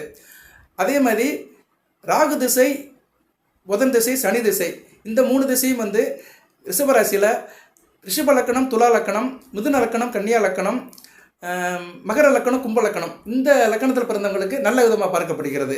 அதே மாதிரி இந்த 6 லக்கணம் ரிஷபம், துலாம், கன்னி, மிதுனம், மகர, கும்பம், இந்த 6 லக்கணத்தில் பிறந்தவங்களுக்கு குரு திசை வந்து சுமாரான பலன்களை தான் கொடுக்கும். சரியா? அதுவும் ரிஷப லக்கணம், துலா லக்கணத்தில் பிறந்தவங்களுக்கு வந்து குரு திசை அந்த அளவுக்கு நல்லா இருக்காது, போட்டு தாக்கிறோம். இப்போ வந்து குரு திசை நடக்கும். யாருக்கு? ரிஷபராசியில் வந்து ஒரு மத்தியம வயதில் இருக்கிறவங்க குரு திசை நடக்கும். ஒரு 30 வயசுலேருந்து 40 வயசில் இருக்கிறவங்களுக்கு, மத்தியம வயது சொல்ல முடியாது, ஆரம்ப கட்டத்தில் நிலையில் இருக்கிறவங்களுக்கு குரு திசை நடக்கும். அதில் வந்து அவங்க ரிஷப லக்கணம், துலா லக்கணத்தில் பிறந்தவங்க ரொம்ப சங்கடப்படுவீங்க. ஆமாம் சார், எனக்கு வயசு வந்து 32 வயசு நடக்குது, எனக்கு வந்து நான் ரிஷபராசி, என் நட்சத்திரம் வந்து ரோஹிணி நட்சத்திரம்னு வச்சுக்கிறோம் உதாரணத்துக்கு, எனக்கு வந்து குரு திசை நடக்குது, நான் வந்து ரிஷப லக்கணம், ரிஷபராசி, எனக்கு வந்து குரு திசை நல்லா இல்லை, நான் துலா லக்கணத்தில் பிறந்திருக்கேன் சார், எனக்கு குரு திசை நல்லா இல்லை, கொஞ்சம் கஷ்டப்பட்டுட்டு தான் இருக்கேன் அப்படின்னு சொல்கிறேன். கமெண்ட் பாக்ஸில் போடுங்க. எனக்கு கண்டிப்பாக வந்து குரு திசை வந்து இந்த 2 லக்கணத்துக்கு நல்லா இருக்காது. மிதுன லக்கணத்துக்கும் கன்னியா லக்கணத்துக்கும் மத்தியம பலனை கொடுப்பாரு. சரியா? மகர லக்கணத்துக்கு அந்தளவு பலனை கொடுக்க மாட்டார். கும்ப லக்கணத்துக்கு சுமாரான பலனை கொடுப்பாரு. ஸோ குரு திசை வந்து ரிஷபராசியில் இந்த 6 லக்கணம் நான் சொன்ன லக்கணத்துக்கு வந்து அந்தளவு பலன்களை கொடுக்க மாட்டார். ஸோ லக்கண ரீதியாக சில பலன்கள் பிரிக்கப்படும். அதனால தான் லக்கணத்தை வந்து இன்றைக்கி பேசணும். லக்கணத்தை நீங்கள் தெரிஞ்சுக்கோங்க. உங்களுக்கு லக்கணம் தெரியலன்னா கமெண்ட் பாக்ஸில் கேளுங்க. சரியா? கமெண்ட் பாக்ஸில் கேளுங்க, அதெல்லாம் டெக்ஸ்ட் பண்ணி கொடுத்துருவேன். உங்கள் birth date, birth time, birth place, உங்கள் நேம் போட்டாலும் சரி, போட்டாலும் சரி, நமக்கு ஐடி தானே, யாராக இருந்தாலும் சரி, டேட் ஆஃப் பர்த் இருந்துச்சுன்னா நம்ம ராசி கட்டை எடுத்து லக்கணத்தை சொல்லிடலாம். ஸோ லக்கணத்தை தெரிஞ்சு வச்சுக்கோங்க. சரியா நேர்களே? பொதுவாக ரிஷபராசியில் வந்து ஒரு குறிப்பிட்ட லக்கணத்தில் பிறந்தவங்க நல்ல யோகசாலியாக இருப்பாங்க. ரிஷபராசியில் வந்து கன்னியா லக்கணத்தில் பிறந்தவங்க ரொம்ப யோகசாலியாக இருப்பாங்க. ரிஷபராசியில் மகர லக்கணத்தில் பிறந்தவங்க நல்ல யோகசாலியாக இருப்பாங்க. ரிஷபராசியில் கும்ப லக்கணத்தில் பிறந்தவங்க ரொம்ப யோகசாலியாக இருப்பாங்க. இதெல்லாம் கரெக்டாக இருக்கும். சரியா? இதெல்லாம் வந்து உங்களுக்கு வந்து மிக கரெக்டாக மேட்சிங் ஆகும். அதே மாதிரி ரிஷபராசியில் வந்து சிம்ம லக்கணத்தில் பிறந்தவங்க பெரிய தொழிலதிபராக இருப்பாங்க. தொழில் பண்ணுறதுல கெட்டிக்காரனாக இருப்பாங்க. சரியா? இவங்களுக்கு வேறு சான்ஸே கிடையாது. திரைப்படத்துறையில் கொடி கட்டி இருப்பாங்க. ஃபிலிம் இன்ஸ்டியூட்டுக்கு ஃபைனான்ஸ் கொடுக்குற மாதிரி இருப்பாங்க. சிம்ம லக்கணம் ரிஷபராசியில் பிறந்தவங்களுக்கு பயங்கரமாக இருக்கும். சரியா? அதே மாதிரி கடக லக்கணத்தில் பிறந்தவங்களுக்கு வந்து லாபமாக இருக்கும். சரியா? இவங்களாம் வந்து விவசாயம் பண்ணுவாங்க, வேளாண் உற்பத்தி பண்ணுவாங்க, பெரிய மெர்ச்சண்டாக இருப்பாங்க, பெரிய வியாபாரியாக இருப்பாங்க. அந்த வியாபாரத்தில் நல்ல லாபத்தை சம்பாதிப்பாங்க இந்த கடக லக்கணத்தில் பிறந்தவங்க. சரியா? இப்படி ஒரு பர்டிகுலர் லக்கணத்தில் பிறந்தவங்களுக்கு வந்து சில இடத்துல வந்து நல்ல ஒரு முன்னேற்றத்தை வந்து இருக்க தான் செய்யும். ஓகே நேர்களே, இப்போ வந்து லக்கண ரீதியாக உங்களுக்கு வந்து எந்தெந்த தெய்வம் வழிபாடு இருக்கும், எந்தெந்த கோயிலுக்கு போகலாம் அப்படின்னு சொல்கிறேன். சரியா? இன்னும் நிறைய பேசலாம், ஒவ்வொரு நட்சத்திரத்துக்கும் நிறைய பலன்கள் சொல்லலாம். இருந்தாலும் நம்மளோட நோக்கம் அதுவில்லை. ரிஷபராசிக்கு வந்து நல்லது நடக்கணும். தசாபுத்திக்கும் நான் அடுத்த வருகின்ற காலத்தில் வீடியோ போடுறேன். நீங்கள் வந்து ஆதரவு கொடுங்க. சரியா? ஏன்னா தசாபுத்திக்கு வீடியோ போட்டேன்னா ரிஷபராசியில் பிறந்தவங்களுக்கு வந்து க்ளோஸாக மானிட்டர் பண்ணுறேன்னு அர்த்தம். உங்களுக்கு இப்போ நடக்கிற பிரச்சனை, ப்ரெசென்ட் லைஃப்பில் நீங்கள் எப்படி இருக்கிறீங்க அதை சொல்லிடலாம். குருதிசை நடக்குது சார், எனக்கு குருதிசை நடக்குது, நான் வந்து ரிஷபராசி, துலா லக்கணம், சஷ்டாச அமைப்பு சரியில்லை, என்ன செய்யலாம் அப்படி பார்த்தோம்னா குருதிசையில் வந்து உங்களுக்கு வந்து சில புத்திகளை வந்து வாட்டி எடுத்துரும். சரியா? குருதிசையில் செவ்வாய் புத்தி, குருதிசையில் சூரிய புத்தி, குருதிசையில் சந்திர புத்தி, இதெல்லாம் நல்லா இருக்காது. ஏன்னா ரிஷபராசி, துலா லக்கணத்தில் பிறந்தவங்களுக்கு இவங்களாம் மாரகாதிபதியாக வருவாங்க. இவங்க மாரக ஸ்தானமாக 2, 3, 7, 8, 12 இருந்தாங்கன்னா மாரகத்துக்கு ஒப்பான கண்டத்தை கொடுப்பாங்க, இல்லைன்னா ஆதிபதி விஷயத்தை கெடுப்பாங்க. சரியா? இதெல்லாம் வந்து குரு கண்டிப்பாக செய்வார். சரியா? அதனால் குரு கூட சேர்ந்த செவ்வாய், சந்திரன், சூரியன் இவங்கெல்லாம் செய்வாங்க. அதனால் ரிஷபராசினியர்களுக்கு நான் கேட்டுக்கிறேன், நீங்கள் ஆதரவு என்ன நம்ம சேனலை லைக் பண்ணுங்கள். லைக் பண்ணி கமெண்ட்ஸ் நிறைய போட்டுட்டு வந்தீங்கன்னா கண்டிப்பாக வந்து உங்களுக்கு நான் வாரம் ஒரு வீடியோ போடுவேன். ஒவ்வொரு தசாபுத்திக்கு போட்டுட்டு அந்த தசாபுத்தி கோச்சாரத்தில் எப்படி இருக்குது அதை கம்பேர் பண்ணுவேன். இப்போ கோச்சாரத்தில் குரு இருக்கிற ராசியில், குரு ராசியில் இருந்தாலும் நல்ல அமைப்பு கிடையாது. பொதுவாக ரிஷபராசி குரு நல்லதே செய்ய மாட்டார். இது எழுதி வச்ச உண்மை, அங்கே வேணாலும் போய் கேட்டுக்கோங்க. சரியா? ரிஷபராசி குரு நல்லது செய்ய மாட்டார். 8, 11 கூட வருவார். சரியா? ராசிக்கு வந்து 11ஆம் இடத்துக்கு வருவார், ஒரு இடத்துக்கு 8ஆம் இடத்துக்கு வருவார், ஒரு இடத்துக்கு 11ஆம் இடத்துக்கு வருவார். ஒரு வீட்டுக்கு 2 வீட்டுக்குமே மறைவார் ராசியில் இருந்தார்னா. சரி, 8ஆம் வீட்டுக்கு 6ஆம் வீட்டில் இருப்பார், 11ஆம் வீட்டுக்கு 3ஆம் வீட்டில் இருப்பார். ரெண்டுமே மறைவு தான். 11ஆம் வீடு ஒரு 25% மறைவு தான். இருந்தாலும் வந்து அது அந்தளவுக்கு மேட்சிங் ஆகாது. அதனால் ராசியில் குரு இருந்தாருன்னா உங்களுக்கு அந்தளவு பெருசாக சாதிக்க முடியாது. அடுத்து 2ஆம் இடத்துக்கு போகிறாரு, குரு பயிற்சி, அது நல்லாயிருக்கும். அதுக்கு தனியாக வீடியோ போடுறேன். குரு பயிற்சி பலன்கள்னு சொல்கிறது வேறு, ராசி லக்கணத்துக்கு பலன்கள் சொல்கிறதுங்க வேறு. லக்கணத்துக்கு பதம் சொல்லிட்டோம்னா ஒரு தசாபுத்தி வந்துடும். சரியா? ஒருத்தருக்கு குரு திசை நடக்கலாம், ஒருத்தருக்கு வயசானவங்களுக்கு சனி திசை நடக்கலாம், புதன் திசை நடக்கலாம், கொஞ்சம் வயசில் இருக்கிறவங்களுக்கு ராகு திசை, செவ்வாய் திசை நடக்கலாம். திருமணத்துக்கு பின்னாடி இருக்கிறவங்களாம், காலேஜில் படிக்கிறவங்களுக்கு ராகு திசை நடக்கும். ஸ்கூலில் படிக்கிற பசங்களுக்கு செவ்வாய் திசை நடக்கும். ஸோ எல்லாத்துக்குமே நான் ஆவரேஜாக தான் பலன் சொல்ல முடியும். சரியா? எல்லாத்துக்கும் எனக்கு திருப்திப்படுத்தணும்னா ஒவ்வொருத்தருக்கும் ஒரு தசாபத்தி எடுத்துகிட்டு பலனை சொல்கிறேன். பொறுமையாக இருங்க. ஒவ்வொரு தசாபத்தியும் எப்படி உங்களுக்கு ஆக்ட் ஆகுது, எந்த தசா வந்து உங்களுக்கு ரியாக்ட் பண்ணுது, ஆக்ட் அண்டு ரியாக்ட், அதாவது உங்களுக்கு சார்பாக இருக்கிறது, உங்களுக்கு சப்போர்ட் பண்ணுறது, உங்களுக்கு எதிர்பக்கமாக இருக்கிறது, இது தசாபுத்திகள், அதை வந்து கரெக்டாக சொல்லிடலாம். சரி சார், இப்போ வந்து நான் வந்து ரிஷபராசி மேச லக்கணத்தில் பிறந்திருக்கிறேன் அப்படின்னா இது நல்ல அமைப்புங்க. ரிஷபராசி மேச லக்கணத்தில் பிறந்தவங்க மிகச்சிறப்பாக நல்லா இருப்பீங்க. 2 சந்திரன் இருப்பார். சரியா? 2 சந்திரன் உச்சமாக இருப்பார். நல்ல அமைப்பு தான். நல்லா பேசுவீங்க, நல்ல குடும்பம் அமையும். ஒளிச்சந்திரனாக இருந்தார்னா, சூரியனுக்கு 90 டிகிரிக்குள்ளே முன்புன்னு இருந்தார்னா அருமையான வாழ்க்கை அமையும். நல்லபடியாக பார்க்கப்படுது. வெளிநாடு வெளிமான தொழில் கிடைக்கும். நல்ல விதமாக இருப்பீங்க. சரி, மேச லக்கணத்தை பிறந்தவங்க வாழ்நாளில் நான் சொல்கிற கோயிலுக்கு ஒரு தடவை போயிட்டு வந்துடுங்க. சரியா நேர்களே? ஒரு தடவை போயிட்டு வந்துடுங்க. உங்கள் பிரச்சனையெல்லாம் தீர்ந்துடும். உங்களுக்கு என்ன தசாபத்தி நடந்தாலும் சரி, கோச்சாரத்தில் குரு எங்கே இருந்தாலும் சரி, சனி பகவான் எங்கே இருந்தாலும் சரி, யார் எந்த நவக்கிரகங்கள் எந்த இடத்துல இருந்தாலும் சரி, மேச லக்கணம் ரிஷபராசியில் பிறந்தவங்க நான் சொல்கிற கோயிலுக்கு ஒரு தடவை வாழ்க்கையில் ஒரு தடவை போயிட்டு வந்தீங்கன்னா உங்களுக்கு வந்து சாம விமோச்சனம் தான். சரியா? அந்த இறைவன் இதுக்கு தான் படைச்சிருக்கான். இந்த லக்கணத்தின் மூலிமா உங்களை படைச்சி இந்த உலகத்துக்கு அருமையாக படைச்சிருக்கிறான். அந்த இறைவனோட விதி, அந்த கடவுளோட விதி இதுவாகவே இருக்கட்டும். மேச லக்கணத்தை பிறந்தவங்க எங்கே சார் போகலாம்னா, மேச லக்கணத்தை பிறந்தவங்க வைத்தீஸ்வரன் கோயிலுக்கு போங்க. சரியா? அங்கே அங்கார பவன் சன்னதி இருக்கும். முத்துக்குமாரசாமி இருப்பார். முத்துக்குமாரசாமி வணங்கிட்டு அங்கார பவனுக்கு பூஜை பண்ணிட்டு வாங்க. அது டெல்டா மாவட்டத்தில் இருக்குது. சார் அங்கே போக முடியல, தூரமாக இருக்குன்னா நவ கைலாசம் கோடங்கநல்லூர் போகலாம். சரியா? தாமிரபரணி ஆற்று பக்கத்தில் இருக்குது. திருநெல்வேலி மாவட்டம், தூத்துக்குடி மாவட்டம் 2 சேர்ந்த இடத்துல அந்த இது இருக்குது. கோடங்கநல்லூருக்கு போங்க. இல்லைன்னா திருக்கோளூர் பெருமாளோட சன்னதி நவ திருப்பதி திருக்கோளூருக்கு போகலாம். சரியா? அங்கே வந்து வைத்தமாநிதி பெருமாள் வந்து சயன குளத்தில் இருக்கிறாரு, ஸ்ரீரங்கத்தில் இருக்கிற மாதிரி அருமையான இடம், போயிட்டு வாங்க. சரியா? இது வந்து மேச லக்கணத்துக்கு பிறந்தவங்க தான். விருச்சிக லக்கணத்தை பிறந்தவங்களுக்கு இதே அமைப்பு தான். அதுவும் செவ்வாய் வீடு தானே. அதனால ரிஷபராசியில் மேச லக்கணத்தில் பிறந்தவங்களுக்கும் விருச்சிக லக்கணத்தை பிறந்தவங்களுக்கும் ஒரே சன்னி தான், ஒரே கோயில் தான். வைத்தீஸ்வரன் கோயில், இல்லைனா கோடாங்கநல்லூர், இல்லைனா திருக்கோளூர், இந்த 3 இடத்துக்கும் போகலாம்.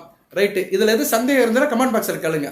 சார் இந்த கோயில் எந்த இடத்துல இருக்குது சார் அப்படின்னு கேட்குறவங்க கமெண்ட் பாக்ஸில் கேளுங்க. கூகுளில் போய் நீங்கள் போட்டாலே வந்துடும், அந்த கோயில் வந்துடும். சரியா? அதனால வாழ்க்கையில் ஒரு தடவை ரிஷபராசியில் விருச்சிகம் மேச லக்கணத்தை பிறந்தவங்க இந்த கோயிலுக்கு போங்க. அடுத்து வந்து ரிஷபராசி ரிஷப லக்கணம், இல்லைன்னா ரிஷபராசி துலா லக்கணம், இந்த லக்கணத்தில் பிறந்தவங்க எங்கே சார் போகலாம் அப்படின்னா, இவங்க வந்து சாட்சாத் சுக்கிரனோட அனுக்கிரம் பெற்றவங்க, நல்லா இருப்பாங்க. சரியா? அருமையான அமைப்பு. சரியா? ஏகராசி ஏக லக்கணம், அதுபோக 6ஆம் இடம் வரும். தொழில்லாம் நல்லா பண்ணுவாங்க, வேலையெல்லாம் நல்லா பண்ணுவாங்க, வேலையை விரும்பி செய்வாங்க. இவங்களுக்கு வந்து வேலை நல்லபடியாக அமையும். சரியா நேர்களே? நல்ல வேலைன்னா ரொம்ப அழகாக செய்வாங்க, நல்ல விதமாக பார்க்கப்படுகிறது. ஸோ இவங்க வந்து எங்கே போகலாம்னா கஞ்சனூர் போங்க, சுக்கிரனுடைய ஸ்தலத்துக்கு போங்க, கஞ்சனூருக்கு ஒரு தடவை போங்க. இல்லைன்னா வந்து நவ கைலாசத்தில் வந்து சேர்ந்தமங்கலம், அதே மாதிரி நவ திருப்பதியில் வந்து தென் திருப்பறை, இங்கே 2 இடத்துக்கு ஒரு இடத்துக்கு போகலாம். நான் 3 இடம் சொல்கிறேன். ஒரு இடம் வந்து நார்த்து தமிழ்நாடு, மற்ற 2 இடம் வந்து சவுத் தமிழ்நாடு. அடுத்து ரிஷபராசியில் மிதுன லக்கணம் கன்னியா லக்கணத்தை பிறந்தவங்க, புதனோட அம்சம் பெற்றவங்க, அருமையான அமைப்புங்க. 2மே சூப்பர். இது வந்து அருமையான அமைப்பு. இவங்க வந்து மேக்சிமம் லவ் பண்ணுவாங்க. இந்த ரிஷபராசி கன்னியா லக்கணம், ரிஷபராசி மிதுன லக்கணத்தை பிறந்தவங்க காதல் வசப்படும், காதல் மன்னனாக இருப்பாங்க, நல்ல விதமாக பார்க்கப்படுகிறது. வாழ்க்கையை அறிவுபூர்வமாக ஆக்கப்பூர்வமாக செய்வாங்க. மேக்சிமம் இந்த ஐடி கம்பெனியில் வேலை பார்க்குறவங்களாம் ரிஷபராசியில் மிதுன லக்கணம் கன்னியா லக்கணத்தை பிறந்திருப்பாங்க. வெளிநாட்டுக்கெல்லாம் போவாங்க. யூஎஸில் வேலை பார்க்குறவங்களோட இதை ஹிஸ்ட்ரி எடுத்து பாருங்கள். யூரோப் கண்ட்ரியில் இருக்கிறவங்க ஹிஸ்ட்ரி எடுத்து பார்த்தீங்கன்னா ரிஷபராசியில் இந்த மிதுன லக்கணம் கன்னியா லக்கணத்தில் இருக்கிறவங்க தான் ஐடி கம்பெனியில் நிறையா இருப்பாங்க. பெரிய லெவலுக்கு போவாங்க. இந்த பெரிய கம்பெனி HCL, அசண்டாஸு, கேப் ஜெமினி, இப்படி நிறைய கம்பெனி சொல்கிறாங்களே, இதிலெல்லாம் பெரிய லெவலுக்கு உட்காருவாங்க. சரியா? நல்ல ஒரு மேனேஜரு, பெரிய AGM, DGM, இப்படியெல்லாம் பெரிய லெவலுக்கு போவாங்க. அந்த லக்கணத்தில் பிறந்தவங்க உட்கார்ந்த இடத்துல உலகத்தை அழைப்பாங்க, நல்ல விதமாக பார்க்கப்படுகிறது நேர்களே. ஸோ இந்த லக்கணத்தில் பிறந்தவங்க, மிதுன லக்கணம் கன்னியா லக்கணத்தில் பிறந்தவங்க திருவங்காடு போங்க. சரியா? திருவங்காடு போய் அங்கே வந்து சிவபெருமானை வழிபட்டுட்டு புதனுக்கு ஒரு அர்ச்சனை பண்ணிட்டு வந்துடுங்க. அடுத்து வந்து நவ கைலாசத்தில் வந்து தென் திருப்போரை, அடுத்து வந்து நவ திருப்பதியில் வந்து திருப்புளியங்குடி, இங்கே போகலாம். ஓகே. அடுத்து வந்து ரிஷபராசியில் தனுசு லக்கணம் மீன லக்கணம். சரியா? தனுசு லக்கணம் மீன லக்கணத்தில் பிறந்தவங்க வந்து கொஞ்சம் காம்ப்ளிகேஷனாக தான் இருப்பாங்க இவங்களுக்கு வாழ்க்கை. சரியா? எதுவுமே சீக்கிரமாக அமையாத, லேட்டாக தான் அமையும். ஆனால் இவங்க ஒரு இடத்துல இருக்க முடியாது, அலைச்சிலே இருப்பாங்க, வரலாறு முழுக்க அலைச்சிலே இருப்பாங்க. ஆயுள் தீர்க்கம், அதுபோக வந்து வெளிநாடு வெளிமான தொடர்பில் இருப்பாங்க. எந்த ஒரு விஷயத்தையுமே வந்து கொஞ்சம் அலைச்சில தான் செய்வாங்க, எது ஈஸியாக கிடைக்காது. முதல் ரவுண்டில் ஜெயிக்க மாட்டாங்க, 3ஆம் ரவுண்டில் தான் ஜெயிப்பாங்க. இந்த தனுசு லக்கணம் ரிஷபராசியில் பிறந்தவங்க இவங்க வெளிநாடு வெளிமான தொடர்பில் இருந்தாங்கன்னா நல்லா இருக்கும். சரியா? இந்த அமைப்பு வந்து இவங்களுக்கு சாத்தியப்படும். இவங்க தான் முடிவு பண்ணிக்கணும். இந்த தனுசு லக்கணம் ரிஷபராசியில் பிறந்தவங்களாம் வெளிநாட்டு தொடர்பு வந்து உங்களுக்கு வந்து வலுவாக இருக்கும். அதுபோல் ராசிநாதன் 12ஆம் இடத்துல இருந்தாருன்னா உங்களுக்கு வந்து 8ஆம் இடமும் 4ஆம் இடம் சுபத்தமாயிரும். 4, 6, 8. சரியா? இந்த இடத்த வந்து குரு பார்ப்பார். அந்த தனுசு லக்கணத்துக்கு லக்கணாதிபதி குரு வந்து 12ஆம் இடத்துல உட்காந்தாருன்னா இந்த இடத்துல பார்ப்பாரு. ஸோ வெளிநாட்டில் வேலை பார்த்து குடும்பத்தை காப்பாற்றுற மாதிரி இருக்கும். ஏன்னா 4ஆம் இடம் வந்து சுகஸ்தானம், வீடு மனை குடும்பத்தை காட்டும். 6ஆம் இடம் வந்து வேலையை காட்டும். அடுத்து 8ஆம் இடத்தையும் பார்ப்பாரு. சரியா, குரு வந்து தன்னுடைய 9ஆம் வரையில் 8ஆம் இடத்தை பார்ப்பாரு. ஸோ 8ஆம் இடம் வந்து தூரதேசத்தை அமைக்கும், ஆயுள் தீர்க்கத்தை கொடுக்கும். ஸோ இவங்க எப்படினாலும் இருக்கிற இடத்துக்கு நகர்ந்து தான் போகணும். தூரமாக போயிட்டாங்கன்னா வாழ்க்கை ஜெகஜோதியாக இருக்கும். இந்த தனுசு லக்கணம் ரிஷபராசியில் பிறந்தவங்களுக்கு. மீன லக்கணமும் அப்படித்தான். சரியா, மீன லக்கணம் ரிஷபராசி 3ஆம் இடத்துல சந்திரன் இருப்பார். அவர் ஒளிச்சந்திரன் இருந்தாலும் மிகச்சிறப்பான பலன்கள் கொடுப்பார். ஏன்னா லக்கணத்துக்கு 5 குடையவன் பஞ்சமாதிபதி வந்து 3ஆம் இடத்துல இருந்தார்னா இவங்களுக்கு வந்து பிள்ளைகளால் நல்ல ஒரு ஏற்றம் இருக்கும், அதிர்ஷ்டம் கிடைக்கும், பூர்வ புண்ணிய சொத்துக்கள் கிடைக்கும், ஆள் நல்ல விதமாக பார்க்கப்படுகிறது. சரியா, தான் வீட்டுக்கு 11ஆம் வீட்டில் இருப்பார். அருமையான அமைப்புங்க. மீன லக்கணம் ரிஷபராசியில் பிறந்தவங்களுக்கு வந்து யோகம் இருக்கும், அதிர்ஷ்டம் கை கொடுக்கும், பூர்வ புண்ணிய சொத்துக்கள்லாம் கிடைக்கிறதுக்கு வாய்ப்பு இருக்குது. இப்படி நிறைய சொல்லலாம். ரிஷபராசியில் பிறந்தவங்களுக்கு ஒவ்வொரு லக்கணத்தில் பிறந்தவங்களுக்குமே கிட்டத்தட்ட ஒரு நாள் முழுக்க பலன் சொல்லலாம். மேச லக்கணத்தில் பிறந்தவங்களுக்குமே அந்த 12 ஆதிபத்தியம் மற்ற கிரகங்களுடைய காரகத்தை எடுத்து சொல்லணுமா சொல்லிக்கிட்டே இருக்கலாம். அடுத்து ரிஷபராசி ரிஷப லக்கணம், அடுத்து ரிஷபராசி மிதுன லக்கணத்தில் பிறந்தவங்க, கடக லக்கணத்தில் பிறந்தவங்க, அடுத்தடுத்த லக்கணத்தில் பிறந்தவங்க. சரி, இப்படி 12 லக்கணத்தில் பிறந்தவங்களுக்குமே ஒவ்வொரு கிரகத்தை எடுத்து பேசணும்னா சொல்லிக்கிட்டே இருக்கலாம். நான் பேச தயார், நீங்கள் கேட்க தயார்னா கமெண்ட் பாக்ஸில் போடுங்க. சார் நீங்கள் சொல்லுங்கள், லக்கண ரீதியாக சொல்லுங்கள், எங்களுக்கு கொஞ்சம் ஆசையாக இருக்குது அப்படின்னு சொல்கிறவங்க கமெண்ட் பாக்ஸில் போடுங்க. நான் அடுத்து ஒவ்வொரு லக்கணத்துக்குமே உங்கள் வாழ்க்கை முறை எப்படி இருக்குன்னு சொல்கிறேன். இதுதாங்க ஒரிஜினல் கேரக்டர்ஸ் ஆஃப் ரிஷபராசி. ரிஷபராசி நேயர்கள், நான் இதுக்கு முன்னாடி சொன்னேன், நீங்கள் நல்லா ட்ரெஸ் போட்டுக்கிறீங்க, நல்ல ட்ரெஸ் போட்டுக்கிறீங்க, கண்ணாடி பார்ப்பீங்க, தலை செய்வீங்க. இதெல்லாம் வந்து பொதுவாக சொல்கிறது. இதில் யாரோ ஒருத்தர் 10 பேர்த்தில் யாரோ ஒரு 5 பேர் கண்ணாடியை பார்க்க தான் செய்வாங்க. சரியா, சைட் அடிக்க செய்வாங்க, லவ் பண்ணுவாங்க. இதெல்லாம் இயற்கை. சரியா, ஆணாக பிறந்துட்டா பெண்ணுக்கிட்ட வசப்படுவான், பெண்ணாக இருந்தால் ஆண்கிட்ட வசப்படுவான். இது இயற்கை, சயின்ஸு. சரியா, இதுக்கு வந்து வீடியோ போடுறது பெரிய விஷயம் கிடையாது. லக்கண ரீதியாக சொல்லணும். ஒரு ஜோதிடர் என்பவர் வந்து லக்கண ரீதியாக சொல்ல வேண்டும். லக்கண ரீதியாக ஆதிபதி விசேஷங்கள் காரகத்துவங்களை வந்து ஒரு ராசிக்கு வந்து மெர்ஜ் பண்ணணும். அதை வந்து அங்கே போய் சேர்க்கணும். அந்த அட்டாச்மெண்ட் இருக்கணும், அட்யூசிவ் ஒட்டணும் போய். சரியா, பாண்டு சொல்லுவாங்களா, பட் பண்ணுறது. அந்த ராசியும் லக்கணத்தில் பட் பண்ணி அதில் ஒரு ப்ரெடிக்ஷனை கொடுக்கணும். ஸோ இப்படிலாம் வீடியோ போடணும், தகவல்களை சொல்லணும் ரிஷபராசினியர்களுக்கு. எல்லா ராசிக்குமே நான் சொல்லுவேன். நான் நிறைய ராசிக்கு சொல்லியிருக்கிறேன். இன்றைக்கி இறைவனோட சித்தம் ரிஷபராசிக்கு நான் இந்த தகவலை சொல்லணுன்னு இருக்கேன். ஓகே நேர்களே, ரிஷபராசியில் தனுசு லக்கணம் மீன லக்கணத்தில் பிறந்தவங்க வந்து ஆலங்குடி போகலாம். அடுத்து வந்து இவங்க வந்து புத்திர பாக்கியம் வந்து இவங்களுக்கு கொஞ்சம் முன்னப்பண்ண இருந்தாலுமே ஆலங்குடி போயிட்டு வரலாம். அடுத்து வந்து நவதிருப்பதில் எங்கே சார் போகலாம் அப்படின்னா குருஸ்தலம் அப்படின்னு பார்த்தோம்னா குருஸ்தலம் வந்து முறப்ப நாடு போகலாம். அதுக்கு பக்கத்திலே ஒன்று இருக்குது, ஆழ்வார் திருநறி. அருமையான இடம். ஆழ்வார் திருநறி போகலாம். அங்கே ஆழ்வார் திருநறில் ஆதிநாத பெருமாள் இருக்கிறாரு. அங்கே நம்மாழ்வார் சன்னதி இருக்குது. நம்மாழ்வாரே குரு பகவானாக இருக்கிறாரு. ஸோ ரிஷபராசியில் தனுசு லக்கணம் மீன லக்கணத்தில் பிறந்தவங்க ஆழ்வார் திருநறிக்கு போகிறது அருமையான அமைப்பு. ஏன்னா நம்மாழ்வார் அங்கே தான் பிறந்தார், ஒரு மரப்பொந்தில் பிறந்து. அதில் ஒரு கதை இருக்குது, நிறைய சொல்லலாம், ஆனால் நமக்கு டைம் வேஸ்ட் ஆயிரும். நம்மாழ்வார் பிறந்த சன்னதி அதுதான். அதுபோக மதுரைகளி ஆழ்வார் வந்து திருக்குள்ளூரில் பிறந்திருக்கிறார். எல்லாமே பக்கத்தில் தான் இருக்குது. ரெண்டுக்கும் கூட போயிட்டு வரலாம் நீங்கள். இருந்த போதிலும் உங்களுக்கு முக்கியமான ஸ்தலம் வந்து முறப்ப நாடும் ஆழ்வார் திருநறையும் பார்க்கப்படுகிறது. அடுத்து வந்து ஆலங்குடி, அங்கும் குருஸ்தலம் தான். ரைட் சார், எல்லா லக்கணத்துக்கும் சொல்லிட்டேன் நான். அடுத்து மகர கும்பம் இருக்குது. மகர கும்பத்தில் பிறந்தவங்க வந்து இறைவனால் ஆசீர்வதிக்கப்பட்டவர்கள். சரியா, ரிஷபராசி மகர கும்ப லக்கணத்தில் பிறந்தவங்க இறைவனால் ஆசீர்வதிக்கப்பட்டவங்க. அந்த உலகளந்த பெருமாள் லட்சுமி நாராயணோட அனுக்கிரம் பெற்றவர்கள். சரியா, லட்சுமி நாராயணோட அணுக்கத்துப்பட்டாலே மகாலட்சுமியோட அனுக்கிரம் கிடைஞ்சிரும். அதனால ரிஷபராசியில் மகர கும்ப லக்கணத்தில் பிறந்தவங்க மிக அற்புதமாக இருப்பாங்க. இவங்களாம் ஒரு 40 வயசுக்குள்ளே வாழ்க்கையில் செட்டில்மெண்ட் ஆயிடுவாங்க. ஆமாம் சார், எனக்கு வயசு 45 ஆகுது, நான் மகர லக்கணத்தில் பிறந்தேன், செட்டில்மெண்ட் ஆகிட்டேன் சார் அப்படின்னு சொல்கிறாங்க. கமெண்ட் பாக்ஸில் போடுங்க. கண்டிப்பாக செட்டில்மெண்ட் ஆகிருப்பீங்க. சரியா, உங்களுக்கு வந்து மிகச்சிறப்பாக இருந்திருக்கும். அந்த ராகு திசை வரும்போது அருமையாக தூக்கி விட்டுருக்கோம். இந்த ராகு திசை தான் அந்த காலேஜ் முடிச்சு வேலைக்கு தேடுற இடத்துல வந்திருக்கும் உங்களுக்கு. ரிஷபராசி மகர லக்கணத்தில் பிறந்தவங்களுக்கு ராகு வந்து லக்கணத்துக்கு 3, 6, 10, 11 இருந்து நல்ல அமைப்பு கொடுத்தாருன்னா சிறப்பாக போயிருப்பீங்க. சரியா, ராகு வந்து ரிஷபராசி மகர லக்கணம். ராகு வந்து லக்கணத்துக்கு 3, 6, 9, 10, 11ஆம் இடத்துல இருந்து ராகு திசை 18 வருடத்தில் ஜம்முன்னு போயிருப்பீங்க. ஹையர் செகண்டரி ஸ்கூல் முடிச்சுட்டு காலேஜுக்கு முடிச்சு கல்யாணம் பண்ணிட்டு நல்ல லெவலுக்கு போயிருப்பீங்க. சரியா, இதெல்லாம் வந்து ராகு சிறப்பாக செஞ்சுருப்பாரு. குறிப்பாக இந்த கார்த்திகை நட்சத்திரத்தில் பிறந்தவங்களுக்கு நல்லா செஞ்சுருப்பாரு. ஏன்னா அவங்களுக்கு தான் ராகு திசை கொஞ்சம் வயசான காலத்தில் வரும். மற்றவங்களுக்குலாம் கொஞ்சம் முன்னாடியே வந்துடும். மிருகசீரிஷ நட்சத்திரத்தில் பிறந்தவங்களும் சீக்கிரத்திலே வந்துடும், ஸ்கூலில் படிக்கும்போதே வந்துடும். ஸோ இந்த கார்த்திகை நட்சத்திரத்தில் பிறந்தவங்களுக்கு ராகு திசையில் இந்த மகர லக்கணத்தில் பிறந்தவங்களும் மிகச்சிறப்பாக இருப்பாங்க. ஆமாம் சார் அப்படி சொல்லுங்க, கமெண்ட் பாக்ஸில் போடுங்க. இவங்க எங்கே சார் போகலாம் அப்படின்னு பார்த்தா திருநள்ளாறு போகலாம். சரியா, திருநள்ளாறு ஈஸ்வரன் கோயிலுக்கு போயிட்டு வந்து சனி பகவானை பார்த்துட்டு வரலாம். அங்கே வந்து சில பூஜை புனஸ்காரம் பண்ணிட்டு வந்தாங்கன்னா வாழ்க்கை சிறப்பாக இருக்கும். பர்டிகுலராக இவங்க சனி திசை நடக்கிறவங்க அங்கே போயிட்டு வர்றது மிகச்சிறப்பு. அடுத்து வந்து நவதிருப்பதி அப்படி பார்த்தோம்னா நவதிருப்பதியில் வந்து இவங்களுக்கு உள்ள ஸ்தலம் வந்து திருக்குழந்தை, நவகைலாசத்தில் வந்து ஸ்ரீ வைகுண்டம். சரியா, அதனால் இங்கேயும் போயிட்டு வரலாம். உங்கள் சாய்ஸ் தான். சரியா நேரில் இந்த இடத்துக்கெல்லாம் போயிட்டு வாங்க, உங்கள் பெரிய பையனை கடக்கலாம். லக்கணத்துக்குள்ள கோயிலை கும்பிட்றது தான் ரொம்ப முக்கியம். அதனால் நீங்கள் பெரிய பையனை கடக்கிறது மிக நல்லது. ஓகே, இப்போ வந்து லக்கண ரீதியாக சொல்லிட்டேன் ராசிக்கு. அதுபோக உங்களுக்கு வேண்டிய தெய்வத்துக்கு கோயிலை சொல்லிட்டேன். வேண்டாத தெய்வம்னு ஒன்று இருக்குது, அதையும் சொல்லணும்ல. நட்புனா பகைன்னு இருக்குது, பகல்னா இரவுன்னு இருக்குது, இன்பம்னா துன்பம்னு இருக்குது. எல்லாத்துக்குமே வந்து ஒரு ஆக்ஷனுக்கு ஈக்குவல் ரியாக்ஷன் இருக்குது. சரி, இப்போ ரிஷபராசி மேச லக்கணத்தில் பிறந்தவங்க யார் சார் கும்பிடணும் அப்படின்னா, லக்கண ரீதியாக வழிபட வேண்டிய கடவுள், ஆத்ம திருப்தியாக வழிபட வேண்டிய கடவுள் முருகப்பெருமான். ரிஷபராசி மேச லக்கணத்துக்கு. ரிஷபராசி ரிஷப லக்கணத்துக்கு யாரை வழங்கணும்னா தட்சிணாமூர்த்தியை வழங்குங்க. ரிஷபராசி மிதுன லக்கணம் கன்னியா லக்கணத்தில் பிறந்தவங்க யாரை வணங்கணும்னா முருகப்பெருமானை வணங்குங்க. சரியா? சாரி, ரிஷபராசி மேச லக்கணம் விருச்சிக லக்கணம்.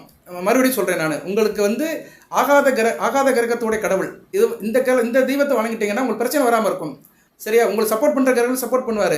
ஆனால் நமக்கு ஆகாத கிரகத்தோடைய கடவுள் பார்த்தோம்னா ரிஷபராசி மேச லக்கணம் விருச்சிக லக்கணத்தில் பிறந்தவர்கள் வந்து பெருமாளை கும்பிடணும். சரியா? பெருமாளை புதன்கிழமை போய் கும்பிடணும். புதன்கிழமை இரவு 8 to 9 போயிருந்தீங்கன்னா மிகச்சிறப்பு. ரிஷபராசி ரிஷப லக்கணம் துலா லக்கணத்தில் பிறந்தவங்க வந்து தட்சிணாமூர்த்தியை கும்பிடணும். வியாழக்கிழமை இரவு 8 to 9 சிவன் கோயிலுக்கு போட்டு தட்சிணாமூர்த்திக்கு விளக்கு போட்டு வரணும், நெய் விளக்கு போட்டு வரணும். இல்லைனா மஞ்சள் பூக்களால் அரளிக்கலாம், மஞ்சள் பொடி வாங்கி போடலாம். அடுத்து ரிஷபராசி மிதுன லக்கணம் கன்னியா லக்கணத்தில் பிறந்தவங்க செவ்வாய்க்கிழமை இரவு 8 to 9 முருகப்பெருமானை கும்பிடணும். அறுபடை வீடுக்கு போயிட்டு வருது சால சிறந்தது. ரிஷபராசி மிதுன லக்கணம் கன்னியா லக்கணத்தில் பிறந்தவங்க. ரிஷபராசி கடக லக்கணம் சிம்ம லக்கணத்தில் பிறந்தவங்க வந்து ஐயப்பனை கும்பிடலாம், 18 கருப்புசாமியை கும்பிடலாம், சாஸ்தாவை கும்பிடலாம், ஐயனாரை கும்பிடலாம். சரியா? இந்த கடக லக்கணம் சிம்ம லக்கணத்தை பிறந்தவங்க மாதத்துக்கு ஒரு தடவைனாச்சும் அந்த கோயிலுக்கு போயிட்டு வந்துட்டீங்கன்னு மிகச்சிறப்பாக பார்க்கப்படுகிறது. ரிஷபராசி தனுசு லக்கணம் மீன லக்கணத்தில் பிறந்தவங்க யார் சார் கும்பிடணும் அப்படின்னு பார்த்தோம்னா, தனுசு லக்கணம் மீனத்துக்கு கும்பிடணும் மகாலட்சுமி தான் கும்பிடணும். சரியா? ஸ்ரீரங்கத்துக்கு போகணும். அந்தரங்கம் யாவும் அந்தரங்கன் அறிவான் அவன்தான் வைகுண்டமே, போனது போகட்டும் இனியாவது நெஞ்சம் புனிதம் ஆகட்டுமே, புண்ணையை செய்தனும் மன்னவன் பொற்பாதம் கண்களும் காணட்டுமே. சரியா? அந்த பொற்பாதம் காட்டுகின்ற அந்த ஸ்ரீரங்கநாதனுடைய பொற்பாதத்தை பார்க்கணும். அங்கே அன்னை தாயார் ஆரியப்பட்டால் ரெங்கநாய் இருக்கா, ரெங்கநாய் சன்னத்துக்கு போயிட்டு வந்தோம்னா மிகச்சிறப்பாக பார்க்கப்படுகிறது. ஸோ ரிஷபராசி தனுசு லக்கணம் மீன லக்கணத்தை பிறந்தவங்க மகாலட்சுமி மந்திரத்தை சொல்லிக்கிட்டே இருக்கணும். வெள்ளிக்கிழமை இரவு 8 to 9 பெருமாள் கோயிலுக்கு போயிட்டு பெருமாள் எந்த அளவு சேவிக்கிறீங்களோ அந்த அளவு வாழ்க்கையில் முன்னேறிடுவீங்க. வேறு என்ன இருக்குது? மகர லக்கணம் கும்ப லக்கணம். ரிஷபராசியில் மகர லக்கணம் கும்ப லக்கணத்தில் பிறந்தவங்க வந்து சூரிய சந்திரனை கும்பிடணும், சிவன் கோயிலுக்கு போகணும். சரியா? சூரிய சந்திரனை கும்பிடுறது மிகச்சிறப்பு. அது மகர லக்கணத்தில் பிறந்தவங்க வந்து சூரிய நமஸ்காரம் பண்ணணும். ரிஷபராசி மகர லக்கணத்தில் பிறந்தவங்க சூரிய நமஸ்காரம் எந்த அளவுக்கு பண்ணுறீங்களோ அந்த அளவுக்கு உங்கள் வாழ்க்கை பிரைட்டாக இருக்கும். மகர ராசி கும்ப லக்கணத்தில் பிறந்தவங்க கிரிவலம் வரணும். அதே மாதிரி வந்து திங்கக்கிழமை வந்து அம்மன் கோயிலுக்கு போகணும். பௌர்ணமி அன்னைக்கு அம்மன் கோயிலுக்கு போய் வழிபாடு பண்ணிக்கலாம். சரியா? பௌர்ணமி அன்னைக்கு அம்மன் கோயிலுக்கு போய் வழிபாடு கலந்துட்டிங்கன்னா மிகச்சிறப்பாக பார்க்கப்படுகிறது. இதெல்லாம் வந்து உங்கள் ராசிக்கும் ராசியில் ஒவ்வொரு லக்கணத்தில் பிறந்தவர்களுக்கும் வேண்டிய தெய்வம், வேண்டிய கிரகத்துடைய தெய்வம், வேண்டாத கிரகத்துடைய தெய்வம். வேண்டிய கிரக தெய்வம்னா யோகர்னு அர்த்தம், வேண்டாத தெய்வம்னா அவயோகி. ஒரு லக்கணத்துக்கு வந்து 4 விதமான அமைப்பு இருக்குது: சுபர், அசுபர், யோகர், அவயோகர். ஸோ இது 4க்கும் நம்ம வந்து வழிபாடு பண்ணணும். ஊரில் சொல்லுவாங்க நோய்க்கும் பாரு பேய்க்கும் பாரும்பாங்க. அது மாதிரி நம்ம வந்து நமக்கு இஷ்ட தெய்வத்தையும் கும்பிடணும், காவல் தெய்வத்தையும் கும்பிடணும், குல தெய்வத்தையும் கும்பிடணும். குல தெய்வத்துக்கு ஒரு வீடியோ போட்டிருக்கேன் அதுக்கு முன்னாடி. சரியா? ரிஷபராசிக்கு சிவராத்திரி வருது, அதுக்கு போயிட்டு வாங்கண்ணே. ஓகே நேரில் சிவராத்திரி வருகிற 26ஆம் தேதி வருது. நல்ல நேரத்தில் ஞாபகப்படுத்திட்டேன், போயிட்டு வாங்க. சிவராத்திரி அன்றைக்கி என்னென்ன செய்யணும்னு அதெல்லாம் செய்யுங்க. ருத்ராட்சம் போடுறவங்க அன்றைக்கி போடலாம். சரியா? சிவராத்திரி அன்றைக்கி உங்கள் குலதெய்வம் கோயிலில் ருத்ராட்சம் போடுறவங்க ருத்ராட்சம் போட்டு இறைவநாமத்தை வாங்குங்க, நல்லதே நடக்கும். அடுத்தடுத்து வீடியோ போடுறேன், தொடர்ந்து பாருங்கள். Super thanks. ஓப்பன் பண்ணியிருக்கோம், இனாபிள் பண்ணியிருக்கோம், உங்கள் சாய்ஸ் தான். அது பக்கம் வந்து மெம்பர்ஷிப் ஆகிறவங்க லாக்இன் பண்ணுங்கள். நிறைய தகவல்கள் சொல்லுவேன். உங்கள் ராசிக்கு @% கோச்சாரத்தில் என்ன இருக்குது, கோச்சாரமும் உங்கள் ஜனன ஜாதகத்தை கம்பேர் பண்ணி நான் அப்பப்போ வீடியோ போட்டுக்கிட்டே இருப்பேன். மெம்பர்ஷிப்பாக சேரவங்க சேரலாம், நிறைய பயனுள்ள தகவலெல்லாம் பெற்றுக்கலாம். அதுபோக அதில் உள்ள டேர்ம்ஸ் அண்ட் கண்டிஷனுக்கு ஏற்ற மாதிரி நான் கூட இன்ட்ராக்ட் பண்ணுவேன். வாழ்த்துக்கள் நேயர்களே. எல்லாம் வல்ல இறைவன் ரிஷபராசி நேயர்களுக்கு சில சௌபாகியத்தையும் சில ஐஸ்வர்யத்தையும் சில நன்மையிலும் கொடுப்பார். அனைத்து வளங்கள் நலங்களை பெற்று தேக ஆரோக்கியத்துடன் தீர்க்காலுடன் நீடோடு வாழ்க, நிறைந்த வளம் பெறுக. நன்றி நேயர்களே. நல்லதே நடக்கட்டும், நல்லதே நினைப்போம். எல்லாம் இறைவன் செயல். இறைவன் அருளால் எல்லாம் நலமுடன் நடக்கட்டும். வாழ்க வளமுடன். நன்றி. தேங்க்யூ.